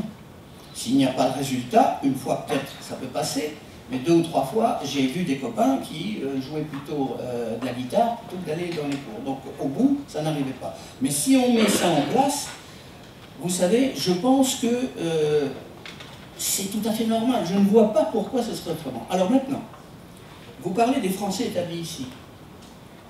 D'accord? Mais moi, je mettrais même les gens ici. Vous avez, je vois, vous avez à tous les niveaux au Maroc, malheureusement, ils ne sont pas trop favorisés. C'est la faute de personne. C'est la faute, si vous voulez, de l'histoire qui fait que c'est pas arrivé. Alors maintenant, on doit se poser la question, pourquoi c'est pas arrivé? Donc, moi, je reviens toujours sur mon système. Donc, d'accord. Mais j'inclurai, si vous voulez, et là, je pense que les Français paieraient facilement des étudiants marocains pour qu'ils soient dans leur pays, dans leur université, avec notre aide et nos impôts en France. Si on proposait, on dirait, tiens, on a 100 000 étudiants au Maroc et vous payez un impôt là-dessus, je trouve que ça serait très bien. Pourquoi ? Parce que on a tout intérêt tous, et c'est le problème essentiel à l'heure actuelle, à ce que vous restiez à la maison à faire votre pays. C'est aussi simple que ça. C'est la grande base de notre République, si vous voulez, c'est la grande base de l'égalité, et cette égalité, on doit la transporter en Afrique. Et nous avons besoin de l'Afrique. Donc on doit ici trouver les meilleurs éléments que l'on a et leur payer leurs études. C'est tout. C'est aussi simple que ça. Il n'y a pas que les Français ici. Parce que de toute manière, maintenant, vous avez les binationaux, etc. Si je prends dans ma famille, vous n'allez jamais en sortir. D'accord ? Je suis obligé de parler une langue avec mes petits-enfants, une autre langue avec mes petits-enfants, l'autre il se trouve là-bas, je prends l'avion, je refais. Ok ? Avec l'Afrique et avec le Maroc en particulier, on doit collaborer à ce niveau-là. Il faut qu'on prenne l'argent où il se trouve, d'accord ? Et essayer de le donner autre part. Par contre, il y a le résultat de l'étudiant et il y a le résultat de contrôle. C'est-à-dire que quand on donne 100, il ne doit pas arriver 10 à l'étudiant. C'est ça le problème. Les frais de gestion ou les frais intermédiaires, dans tout ce qui est notre politique d'Afrique, on ne sait pas comment ça se passe. Mais nous, on donne 100 là-bas, il arrive 10 ici. Le système, il y a quelque chose qui ne va pas dans le système. On a beau me dire tout ce qu'on veut. Moi, je regarde ce qu'il y a là. On en a marre parce qu'on voit des trucs, on se dit, mais ils nous disent l'inverse. Et ils vont recommencer. Ah, vous avez l'autre qui dit, ah, mais attendez, j'ai mal fait pendant 10 ans, mais vous en faites pas maintenant, les 5 ans qui viennent, on va le refaire. Il y a un moment, il faut arrêter. Et prendre le problème, comme vous dites là. Je vous dis, ce n'est pas seulement les Français. Non, on doit aider nos frères marocains. Parce qu'ils en ont besoin. Alors maintenant, pourquoi le système a fait ça? Maintenant, il faut chercher. Alors si on ne cherche pas pourquoi le système a fait ça, vous allez réalimenter, si vous voulez, vous allez réalimenter une machine, et puis il va y avoir des fuites partout. Il faut arrêter ça. Donc voilà, j'ai encore un petit peu. Si vous voulez 3 minutes. 3 minutes. Maximum. Ok. En ce qui concerne la francophonie, parce que c'est très important, la francophonie n'est pas simplement la langue, c'est une énorme culture. D'accord? La culture française est une culture, on a beau la critiquer. Il y en a qui disent même qu'on n'en a pas. Alors là, ça, c'est la meilleure, celle-là. D'accord? Bon, ils ont calé sur leur île. D'accord? Ils ne savent même pas ce que c'est qu'une île. D'accord? Bon. Enfin bon, on peut creuser un canal, le canal de Panama, si vous voulez, évidemment, on fait que l'Amérique du Sud, c'est une île. Bon, comme ça, il a raison. Il va nous trouver tout de suite les excuses. D'accord? Il n'y a pas que la Guyane qui est une île. L'intelligence aussi, quelquefois. D'accord? Bon. Alors, on n'a pas de culture. Merci, on a une culture. Comme il y a une culture arabe, on la perd. Je ne la vois par rapport à mon enfance. J'ai vécu avec les Berbères, si vous voulez, quand j'avais entre 5 et 10 ans. Je peux vous dire qu'ils m'ont amené énormément. J'ai vécu au Kenya, j'ai vécu au Zimbabwe, j'ai vécu... Bon, ces gens-là m'ont amené des choses magnifiques, différentes. On a besoin de l'Afrique. Alors maintenant, comment on fait? Ne nous racontez pas que vous allez faire, que vous n'allez pas faire, vous n'avez rien fait. Point. Alors maintenant, comment on fait? Alors c'est vous qui allez le faire. Et si on ne vous dit pas qu'il y a un système qui fait que ça n'arrive pas, vous n'allez pas le changer. Pourquoi on ne l'a pas? Posez-vous la question, pourquoi on ne l'a pas? C'est tout. Alors après, on va plus loin, je vous dis, ce n'est pas seulement les Français qui sont établis ici. On a un devoir d'aider nos frères ici. La gratuité complète pour au moins une population qui va créer de la richesse pour les autres, pour remettre la machine africaine en marche. Cette machine, elle est bloquée. Et le Maroc, Dieu merci, n'est pas tant bloqué que ça. On a de la chance. Mais vous avez des pays, prenez la Zambie, j'ai vu des trucs épouvantables. Épouvantables. J'ai travaillé en Ouganda sous Imin Dada. Et vous y allez encore, c'est la même chose. C'est pas la question? D'accord. Très bien, c'est à M. Keppel de prendre la parole. Merci. Bon, encore une fois, une dimension d'incantation sur il faut prendre ici et aider nos frères. Bref, sans entrer dans les détails. Donc juste pour un peu de rappel sur la question à proprement parler, la mission française au Maroc, c'est 42 établissements, de mon souvenir, 34 000 élèves, et probablement une demande qui est saturée à 80%. En gros, si mes souvenirs sont exacts, on arrive à avoir une place pour 4 demandes. Donc, l'un des sujets qu'on avait d'ailleurs remonté avec le comité d'En Marche au Maroc, c'est comment accroître la capacité d'accueil de l'enseignement français, qui manifestement fait l'objet d'un désir de la part de la population marocaine. Alors, on a réfléchi à des sujets qu'on va remonter d'ailleurs, parce que clairement les budgets sont bloqués. Aujourd'hui, on ne pourra pas ouvrir davantage d'écoles. Il peut y avoir du volontarisme politique, mais il y a aussi le réalisme budgétaire. Donc comment est-ce qu'on concilie l'aspiration et la réalité? C'est peut-être un peu ce qui caractérise le programme d'Emmanuel Macron, par différence avec ceux de mes coreligionnaires. L'une des manières à laquelle on a réfléchi, c'était d'essayer de voir comment on pouvait organiser un organisme de labellisation qui ferait de la supervision sur un peu sur le modèle d'Ossuy, et éventuellement en impliquant également le financement des entreprises françaises. Ça, c'est quelque chose qui peut faire partie du schéma. Donc encore une fois, il ne s'agit pas d'opposer l'État à l'entreprise, mais parfois de les faire coïncider en considérant qu'il est de leur intérêt commun de coopérer. Bref, donc les frais de scolarité pour les Français, ils sont relativement modérés, à l'aune en particulier, en général, de personnes qui sont expatriées et qui gagnent à peu près correctement leur vie. Là-dessus, en tout cas pour les Français, pas de mouvement en proprement parler. Là où il y a un sujet qui peut être un peu plus délicat, c'est la caisse des Français à l'étranger. Ça, c'est extrêmement onéreux. Et dans le programme, c'est précisé, il est prévu que cette caisse de travail, les coûts d'accès à la CFE seront abaissés et simplifiés, et les procédures simplifiées. Enfin, sur la question de la fiscalité, alors là, moi je suis en désaccord assez profond avec ce que j'ai entendu. Les revenus sont taxés sur l'espace de leur réalisation. Ça me semble compliqué d'aller faire fiscaliser des revenus où la valeur ajoutée est créée dans un pays X et de les faire fiscaliser dans un pays d'origine. Il y a un problème de mon point de vue, c'est pas une évidence. Ensuite, on pourra aussi évoquer la question de la dimension confiscatoire du revenu. Quand on est au-dessus de 90% en dessous de 4 000 €, je me demande bien comment est-ce que M. Mélenchon aurait pu constituer un patrimoine tel que celui qu'il a aujourd'hui s'il avait appliqué à lui-même ces règles-là. On ne rentrera pas dans le détail sur le thème.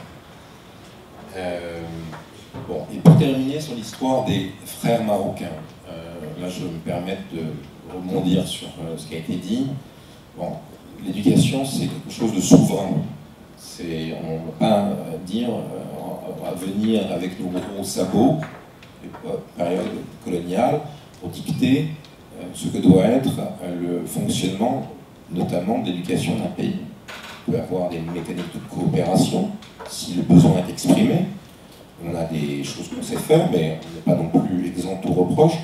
Donc, on est contributeur, volontaire, mais on ne va certainement pas être là pour donner des leçons. Moi, quand j'entends dire nos pauvres frères marocains, je vois que du mépris.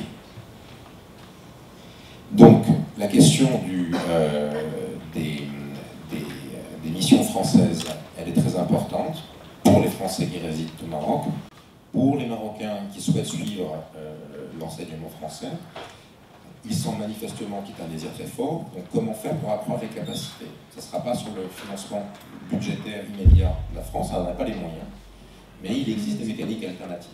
Il reste combien de temps? En 2 minutes. En 2 minutes. Pour terminer, sur la francophonie. La francophonie, effectivement, ce n'est pas qu'une langue, c'est aussi du droit, c'est aussi de la culture. C'est en fait la colonne vertébrale du développement international français. Et je partage de ce point de vue-là tout à fait la lecture de l'Avenir en commun, qui est en fait une francophonie inclusive. Elle a tout à fait la capacité à coexister avec d'autres langues et avec d'autres cultures. Elle n'est pas brute et conquérante.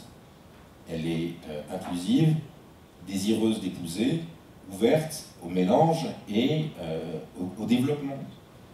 Et la France est une terre de mélange, aussi difficile que ça puisse l'être de l'entendre. Merci. Monsieur Do, vous êtes le dernier à vous exprimer sur cette question. Alors, je vais parler à la fois en fait sur les Français de l'étranger. En fait, il y a 2 millions de Français aujourd'hui qui sont à l'étranger, qu'on appelle très rapidement en fait expatriés, mais c'est des statuts en fait qui ont beaucoup varié avec le temps et qui ont un peu l'image en France d'expatriés, un peu quand on parle du Maroc, c'est sous le soleil du Maroc. On imagine qu'ils sont bien payés, qu'ils ont beaucoup de facilité dans la vie de tous les jours. Et en fait, c'est une image beaucoup plus contrastée. Disons, les études sur l'expatriation montrent aujourd'hui qu'il y a beaucoup plus de jeunes, beaucoup plus de statuts un peu plus précarisés. Il n'y a pas forcément de lien avec des entreprises françaises. C'est des gens qui viennent travailler localement. D'ailleurs, je suis un exemple parfait. Et donc, en fait, il y a un nouveau visage aussi finalement des Français à l'étranger, surtout une prise de conscience, parce qu'il n'y a pas une augmentation exponentielle incroyable des Français à l'étranger, mais il y a une prise de conscience politiquement qu'il y a des Français à l'étranger, 2 millions, c'est pas rien, et il y a une représentation politique maintenant au sein de l'Assemblée nationale française. C'est une réforme qu'on peut mettre au crédit du quinquennat précédent François Hollande, du quinquennat Sarkozy, et qu'on a trouvé d'autant meilleur qu'on a gagné à peu près tous les postes de représentants députés des Français à l'étranger pendant la législative 2012. D'ailleurs, notre député des Français de l'étranger sur la 9e circonscription qui prend un ensemble de 16 pays sur l'Afrique de l'Ouest et le Maroc s'appelle Priya Mirchahi. Nous avons un candidat pour le mandat suivant, puisque Pouya a choisi d'arrêter après un mandat qui s'appelle Didier Lebray. Et nous portons, en fait, depuis 5 ans, au sein de l'Assemblée nationale, un message fort sur les Français de l'étranger, notamment sur le maintien du réseau diplomatique français. Arrêter de couper les budgets, le Quai d'Orsay, un des ministères qui a le plus subi de coupes budgétaires, notamment pendant le quinquennat Sarkozy.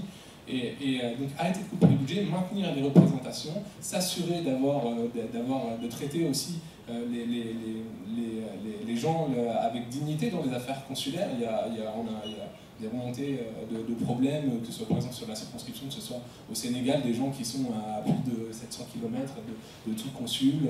Donc on a des systèmes en plus de consuls honoraires qui peuvent assurer des services pour l'État français, mais il y a le cas récemment au Sénégal d'un consul honoraire qui a demandé la nationalité française après des services rendus qui lui ont été refusés. Donc ça c'est des questions, des cas individuels sur lesquels on se bat avec nos députés, avec les conseillers consulaires, qui sont élus aussi, qui sont comme des représentants locaux des Français de l'étranger. Donc je vois Christine là-bas qui était sur notre liste, mais certains, je crois que Cathy aussi dans la salle, et c'est des militants associatifs qui sont là depuis des années et qui se battent sur les questions sociales, qui se battent pour le maintien aussi du réseau d'éducation, ce qu'on appelle rapidement la mission française, mais aussi les autres types de réseaux qui se sont développés à l'OSBI. Et on se base aussi sur les bourses sociales. Effectivement, il y a des prix, il y a un prix qui peut paraître modéré pour certains pour mettre scolariser son enfant dans un lycée français, mais ça peut être important même pour des Français qui n'ont pas forcément des revenus très larges. Et donc il y a un système de bourse. Et on est évidemment très favorable à cette idée de porter et développer le réseau d'enseignement français au Maroc.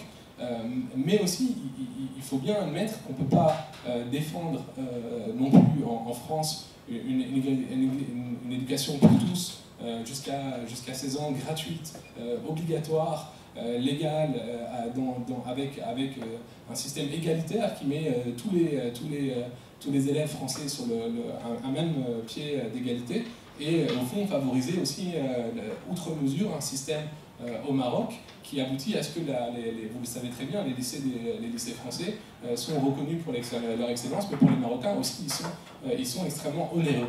Et donc ce qu'on propose de faire dans le prochain mandat législatif, Inch'Allah, avec notre candidat législatif qui pourrait être élu, son programme est de favoriser aussi un mouvement de coopération français vers notamment faire émerger dans les lycées publics et les écoles publiques marocaines, notamment conforter les filières internationales, de bac international, promouvoir l'excellence au sein de l'école marocaine dans le respect de la souveraineté et de la volonté de coopération des institutions marocaines. Donc est-ce que ça veut dire pouvoir mobiliser de nouveaux types d'emplois, de nouveaux types de ressources jeunes français qui viendraient pouvoir assurer quelques enseignements dans une charte pédagogique définie par l'éducation nationale marocaine? C'est des choses dont on discute et qu'on a envie de porter. La francophonie, aussi, notre député sortant, Pouya, a été l'auteur et le coordinateur du rapport le plus complet sur la francophonie qui a été rendu en 2014, et dans lequel il a toute une piste de recommandations. J'en relève deux. Le passeport francophone. Il n'est pas normal, et ça ne doit pas être limité qu'à des artistes ou aux étudiants, il n'est pas normal que nous gargarisions d'organiser la francophonie sans garantir la mobilité des personnes entre les pays de l'espace francophone. Et enfin, dernier élément, nous avons des engagements forts pour atteindre enfin les objectifs d'aide publique pour le développement à 0,7%, qui n'ont jamais été atteints et qui ont même reculé sous ce dernier quinquennat. Nous voulons remettre des moyens, et pas forcément des financements concessionnels, des moyens humains, techniques et financiers dans la coopération internationale française. Merci beaucoup. On écoute les étudiants pour la troisième question. Alors je me présente, je suis Alexia, Master 1 Finance et Économie appliquée. Alors on va parler de commerce et d'échanges bilatéraux.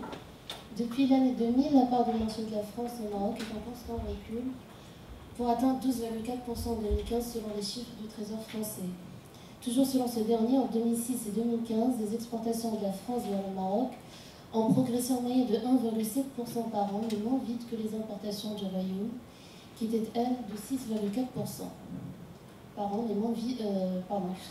Cela s'explique notamment du fait de l'ouverture du Royaume et qui se matérialise par la signature de nombreux accords de libre-échange, suscitant une plus forte concurrence. Sans oublier la montée fulgurante de la Chine au Maroc comme partout dans le monde, qui est aujourd'hui le 3e fournisseur du pays, avec 8,2% de part de marché en 2015 derrière l'Espagne et la France.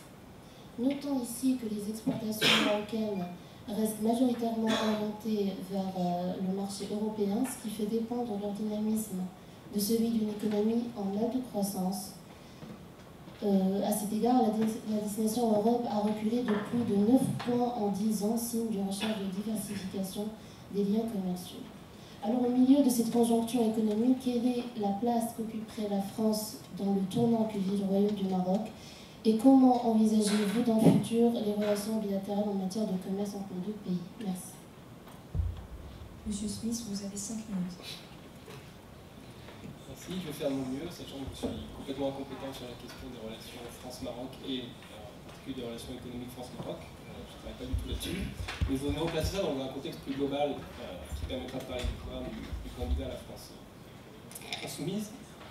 Cette obsession qu'on a avec les traités de libre-échange. Toujours cette idéologie du libre-échange dont on n'a pas eu les preuves historiques de son intérêt et de sa plus-value pour les sociétés et les pays du monde entier.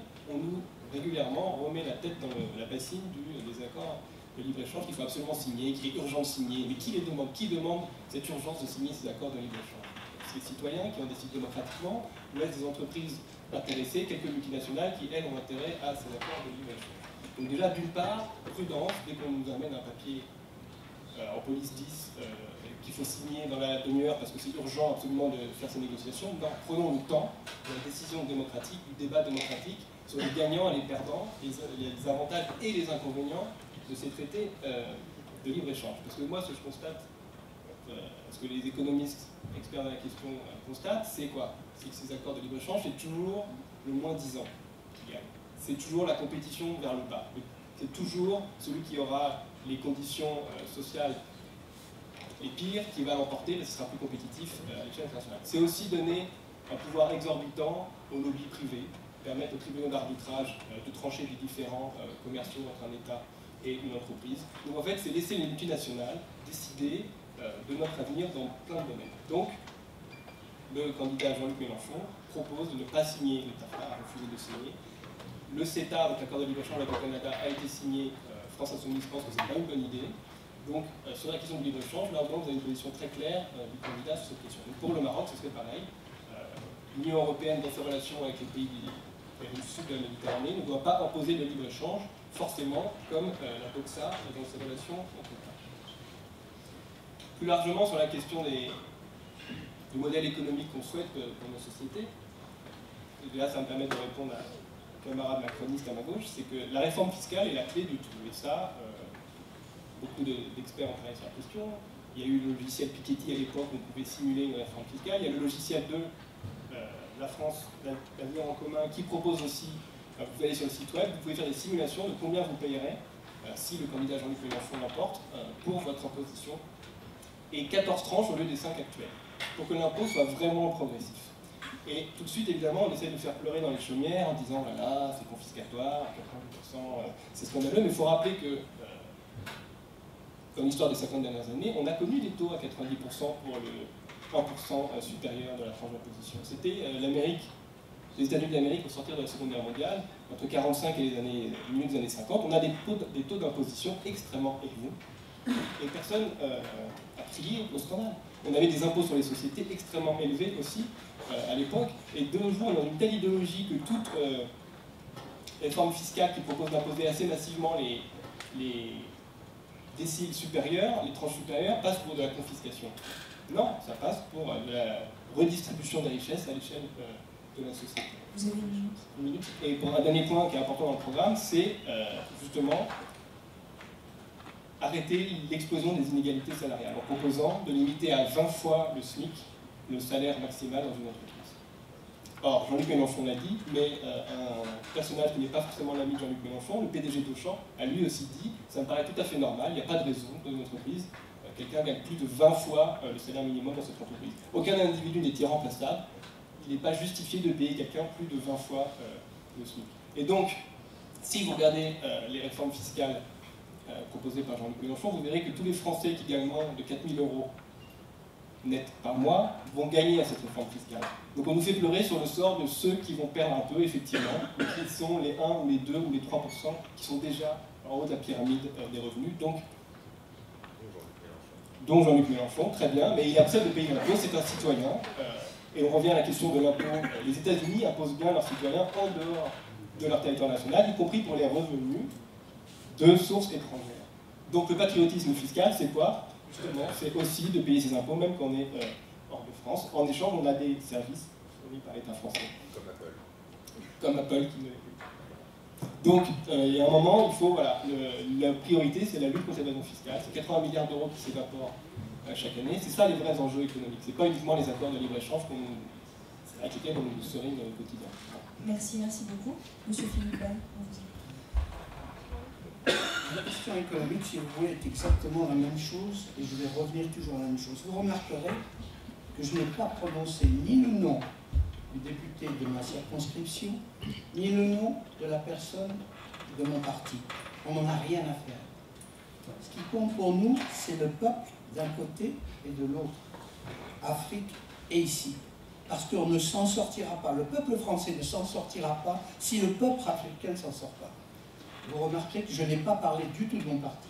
Il est ce qu'il est. Je suis dedans parce que c'est celui qui m'oriente. Je vous ferai remarquer aussi que tous les intervenants ici vous disent ce qu'ils vont faire, mais ils ne nous disent pas ce qu'ils n'ont pas fait. C'est là le problème. C'est là le problème. Arrêtons-nous au résultat. Tous ces gens-là ont été au pouvoir. Point. Et c'est une catastrophe. Point. C'est tout. Alors, nous promettre ceci. Vos mesures. Alors, mes mesures. J'ai eu l'occasion d'étudier, si vous voulez, la possibilité au Maroc, dans le textile, d'augmenter les exportations. Je dois vous dire qu'un jean, selon les chiffres que j'ai lus, que j'ai fait, ça doit faire une 20-25 ans, un jean qui sort d'une usine marocaine est exactement au même prix que la Chine. Ça vous étonne? Est-ce que ça vous étonne? Oui. Hein? Non. Un jean, une chemise qui sort du Maroc est exactement le même prix que la Chine. Si on fait rentrer que quand vous commandez, quand un grand magasin français commande un jean qui est un élément de mode et que le Maroc est capable de faire, il fait ça depuis très longtemps, qui est un élément de mode. Donc il y a une considération, si vous voulez, de temps. Que quand il commande en Chine, il faut qu'il commande 6 mois à 8 mois avant, un acheteur. Il le commande en Chine. Il faut qu'il soit fabriqué. Il faut qu'il y ait une lettre de crédit qui garantisse ça. Il faut qu'il y ait un contrôle avant l'embarquement fort. D'accord? Il faut qu'il y ait un transport ensuite de ça. La marchandise, si vous étudiez exactement tout l'aspect financier du risque, combien de fois j'ai vu, si vous voulez, des bateaux arriver, okay, la marchandise était mise directement en solde, parce qu'on s'était couré sur la couleur, tout simplement. Ou sur le style, l'autre avait sorti quelque chose de plus nouveau. Donc vous avez, au Maroc, la possibilité de tourner beaucoup plus vite. Un camion qui part le samedi du Maroc, avec ses jeans, il arrive le lundi, il distribue. L'acheteur français, qui est chez Printemps ou n'importe qui, il passe une commande, en l'espace de 2 semaines, vous l'avez. Figurez-vous qu'il ne prend aucun risque. Si vous calculez, si vous voulez, sur les produits chinois qu'on a été obligé de mettre en solde, c'est-à-dire si vous faites rentrer tous les aléas financiers réels du produit mode, je parle de mode parce que c'est tout à fait, comment dire, probant la mode. Okay. Combien de fois, je peux vous dire, et je l'ai vu même sur les États-Unis, c'est la même chose. Le bateau est parti, merde, le bateau est parti, il avait du bleu, on veut du rouge. Vous savez ce que ça coûte, ça? Okay. Quand j'avais moi-même à préconiser des éléments comme ça, c'est pas l'acheteur que j'allais voir, c'est le financier. 1 minute. Je lui disais, monsieur, si vous commandez au Maroc, voilà, vous allez éviter ça, ça, ça. C'est tout un concept, si vous voulez, complètement différent. Okay? Maintenant, il faut que nos industriels ici aient les bonnes machines et la conscience de comprendre qu'il y a des ouvriers derrière, ce qui est une autre affaire quelquefois. On se contente trop, comme nos politicards, d'être au-dessus, de ne pas voir ce qui se passe en dessous. Et des pauvres, oui, il y en a. Et il y en a beaucoup trop. C'est tout. Merci bien. Monsieur Nicolas Kemper. Merci. Alors, pour essayer de revenir à la question qui m'a été formulée, pas trop souvent. Il est souhaitable qu'en réalité, pour le Maroc, mettons-nous dans une perspective marocaine, que le mix des importations et des exportations s'élargisse. C'est là, pour le coup, le jeu du marché. Est-ce que l'offre française est concurrentielle? Elle bénéficiait historiquement d'un accès favorable ou favorisé de par les liens construits historiquement. Où le Maroc s'ouvre sur le monde, bénéficie de la concurrence internationale. Juste pas que ça se fasse au détriment de la qualité. C'est la seule limite. On voit l'afflux chinois, je ne veux pas prendre des caricatures idiotes, malheureusement, il y a des problématiques de contrôle en termes de qualité. Sur les sujets de barrières douanières, d'accords de libre-échange, il est faux de dire en fait que le libre-échange, ça veut dire aucune barrière. Il y a des barrières non tarifaires, il y a des barrières qui sont liées à des référentiels normatifs, il y a des barrières qui sont liées à la maîtrise du droit, de la culture, des destinations. Donc, il reste au Maroc, de par le fait qu'elle est aussi un territoire francophone, avec un droit qui s'est construit sur le modèle français, pour une grande partie, des avantages comparatifs très importants. C'est souhaitable que le Maroc s'ouvre sur le monde. Je crois que la France est heureuse de voir que le Maroc s'ouvre sur le monde. Pour l'autre question, c'est-à-dire la dépendance du Maroc sur la capacité de consommation des produits marocains, et bien c'est la même chose.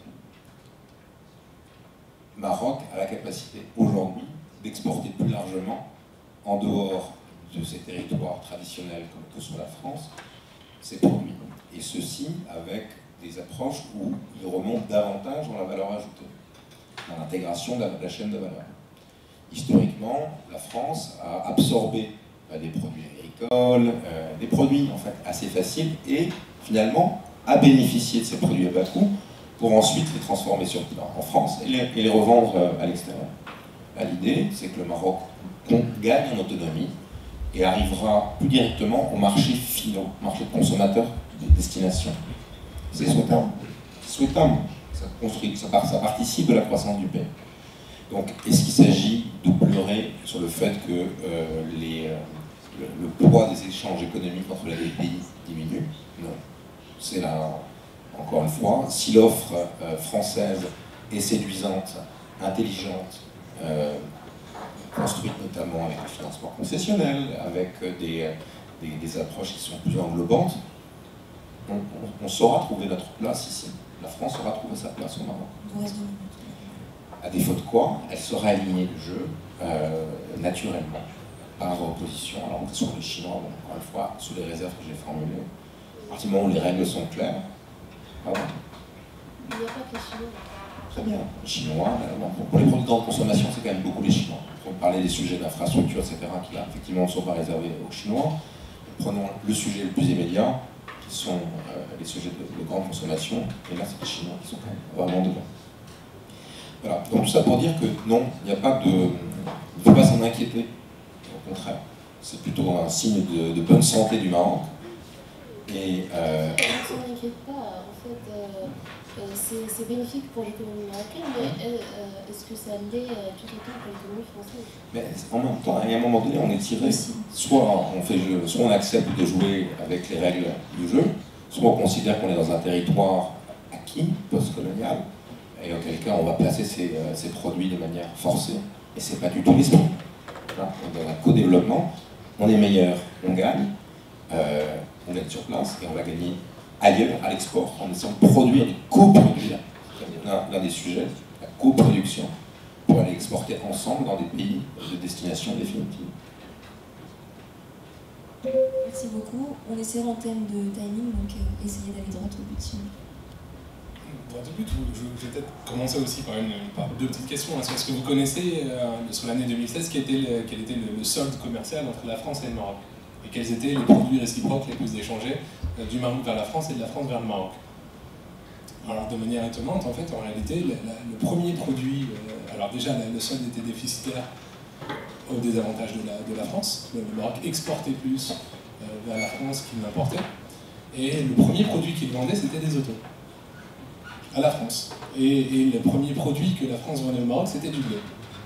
Et ça, pour bien se mettre en tête, en fait, finalement, l'aboutissement de ce qui a pu se développer ces dernières années avec la volonté des plans d'émergence et de positionnement sur les marchés mondiaux du Maroc, l'implantation de Renault, à laquelle qui a été décidée il y a plusieurs années, et que le quinquennat précédent a accompagné aussi, et notamment par développer les centres de formation sur la région de Tanger, dans l'automobile, les centres de formation sur le TGV, autre sujet pour conforter la maîtrise d'ouvrage, la maîtrise technique, la maîtrise aussi de maintenance des Marocains sur les infrastructures ferroviaires qui sont en train d'être développées.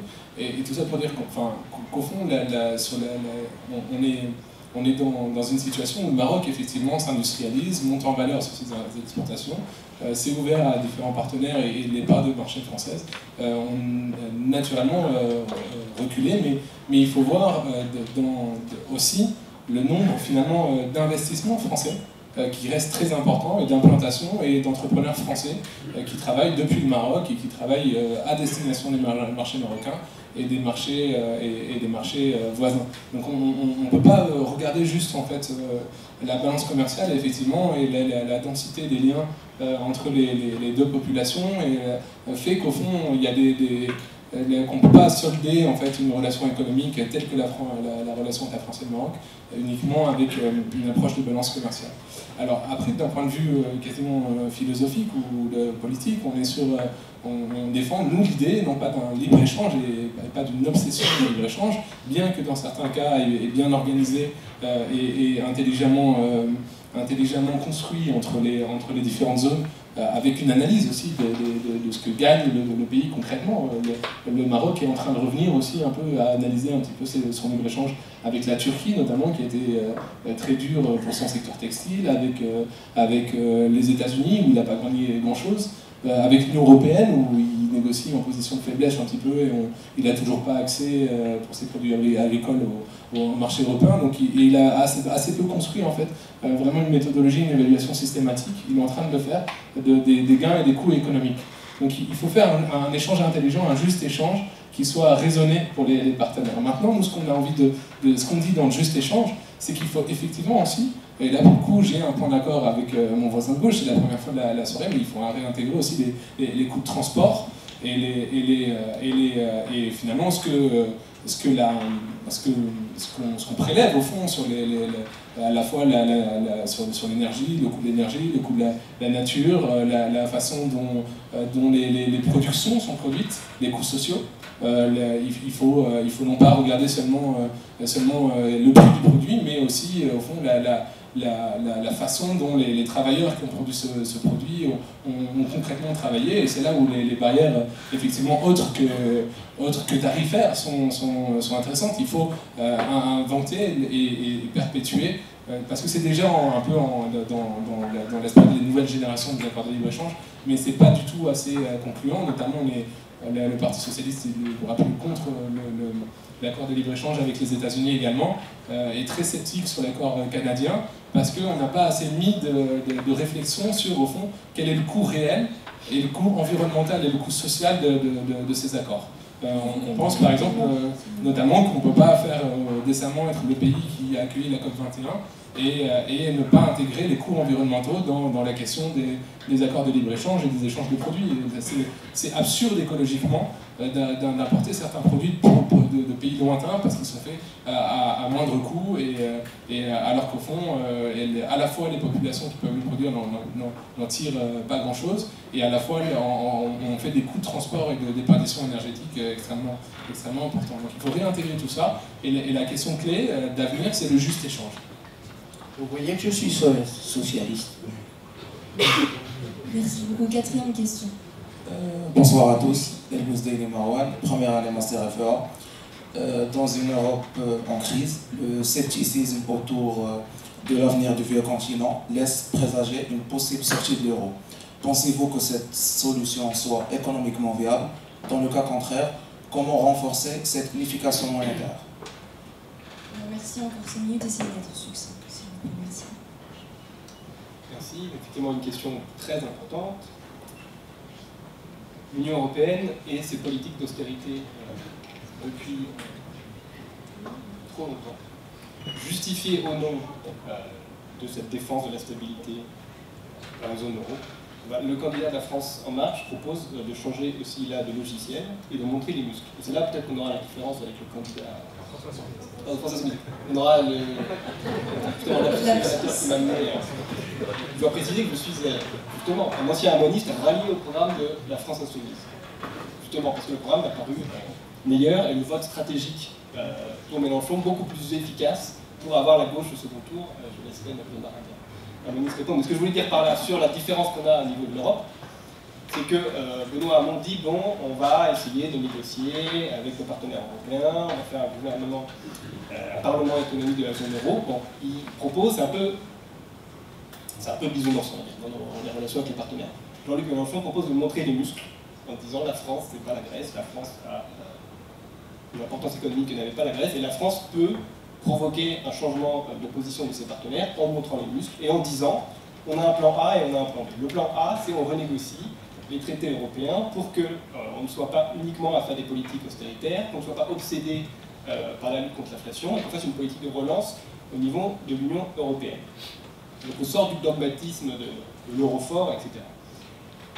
Si ça ne marche pas, là on propose, et on dit aux partenaires, attention, si vous ne tombez pas d'accord avec la France sur ces questions-là, et la France est prête à négocier bien sûr ses positions, si on ne trouve pas un accord, alors la France pourra sortir de l'Union européenne. Et là, normalement, dans une négociation rationnelle entre acteurs politiques posés, etc., on verra que les partenaires européens n'ont pas intérêt à la sortie de la France de l'Union européenne. Et le Brexit, justement, qu'on essaie de prendre comme exemple pour critiquer la stratégie de Jean-Luc Mélenchon là-dessus, au contraire. Le Brexit montre que les Européens ne voudront pas d'un nouveau Brexit, ils ne voudront pas d'un Frexit. Donc on peut l'éviter si justement on est ferme et si la France défend ses positions avec clarté sur la question. Et le discours de Jean-Luc Mélenchon, tel que j'ai compris, c'est justement, si on continue avec ces politiques libérales au sein de l'Union européenne, on va avoir des Frexit généralisés, parce que les populations n'en pourront plus. On a des politiques austéritaires, on produit le Brexit. Donc c'est justement cette orthodoxie libérale qui produit le désamour vis-à-vis de l'Europe. Si on change de l'intérieur cette Europe, dans un rapport de force contre États membres, alors là, peut-être, on pourra avoir un regain d'amour des peuples pour l'Union européenne. Parce que l'enjeu, il est là. Comment refaire aimer l'Union européenne par les peuples? Les peuples n'ont pas... Pardon? C'est bien. Les peuples n'ont pas demandé l'Union européenne pour avoir la compétition et le dumping social entre pays européens. Les peuples, quand ils ont fait l'Europe, aussi, parce que certes ça a été fait d'abord par les démocrates, mais ensuite il y a eu des référendums, et les référendums ont bien montré que les Européens ne voulaient pas de politique austéritaire. Par contre, ils voulaient bien une Europe de Erasmus, une Europe des mobilités, etc. Donc si on veut refaire aimer l'Europe, changeons sa politique économique, ce sera la première façon de la faire aimer. Si l'Europe n'est pas prête à changer cette politique économique, alors peut-être il faudra se préparer aux alternatives.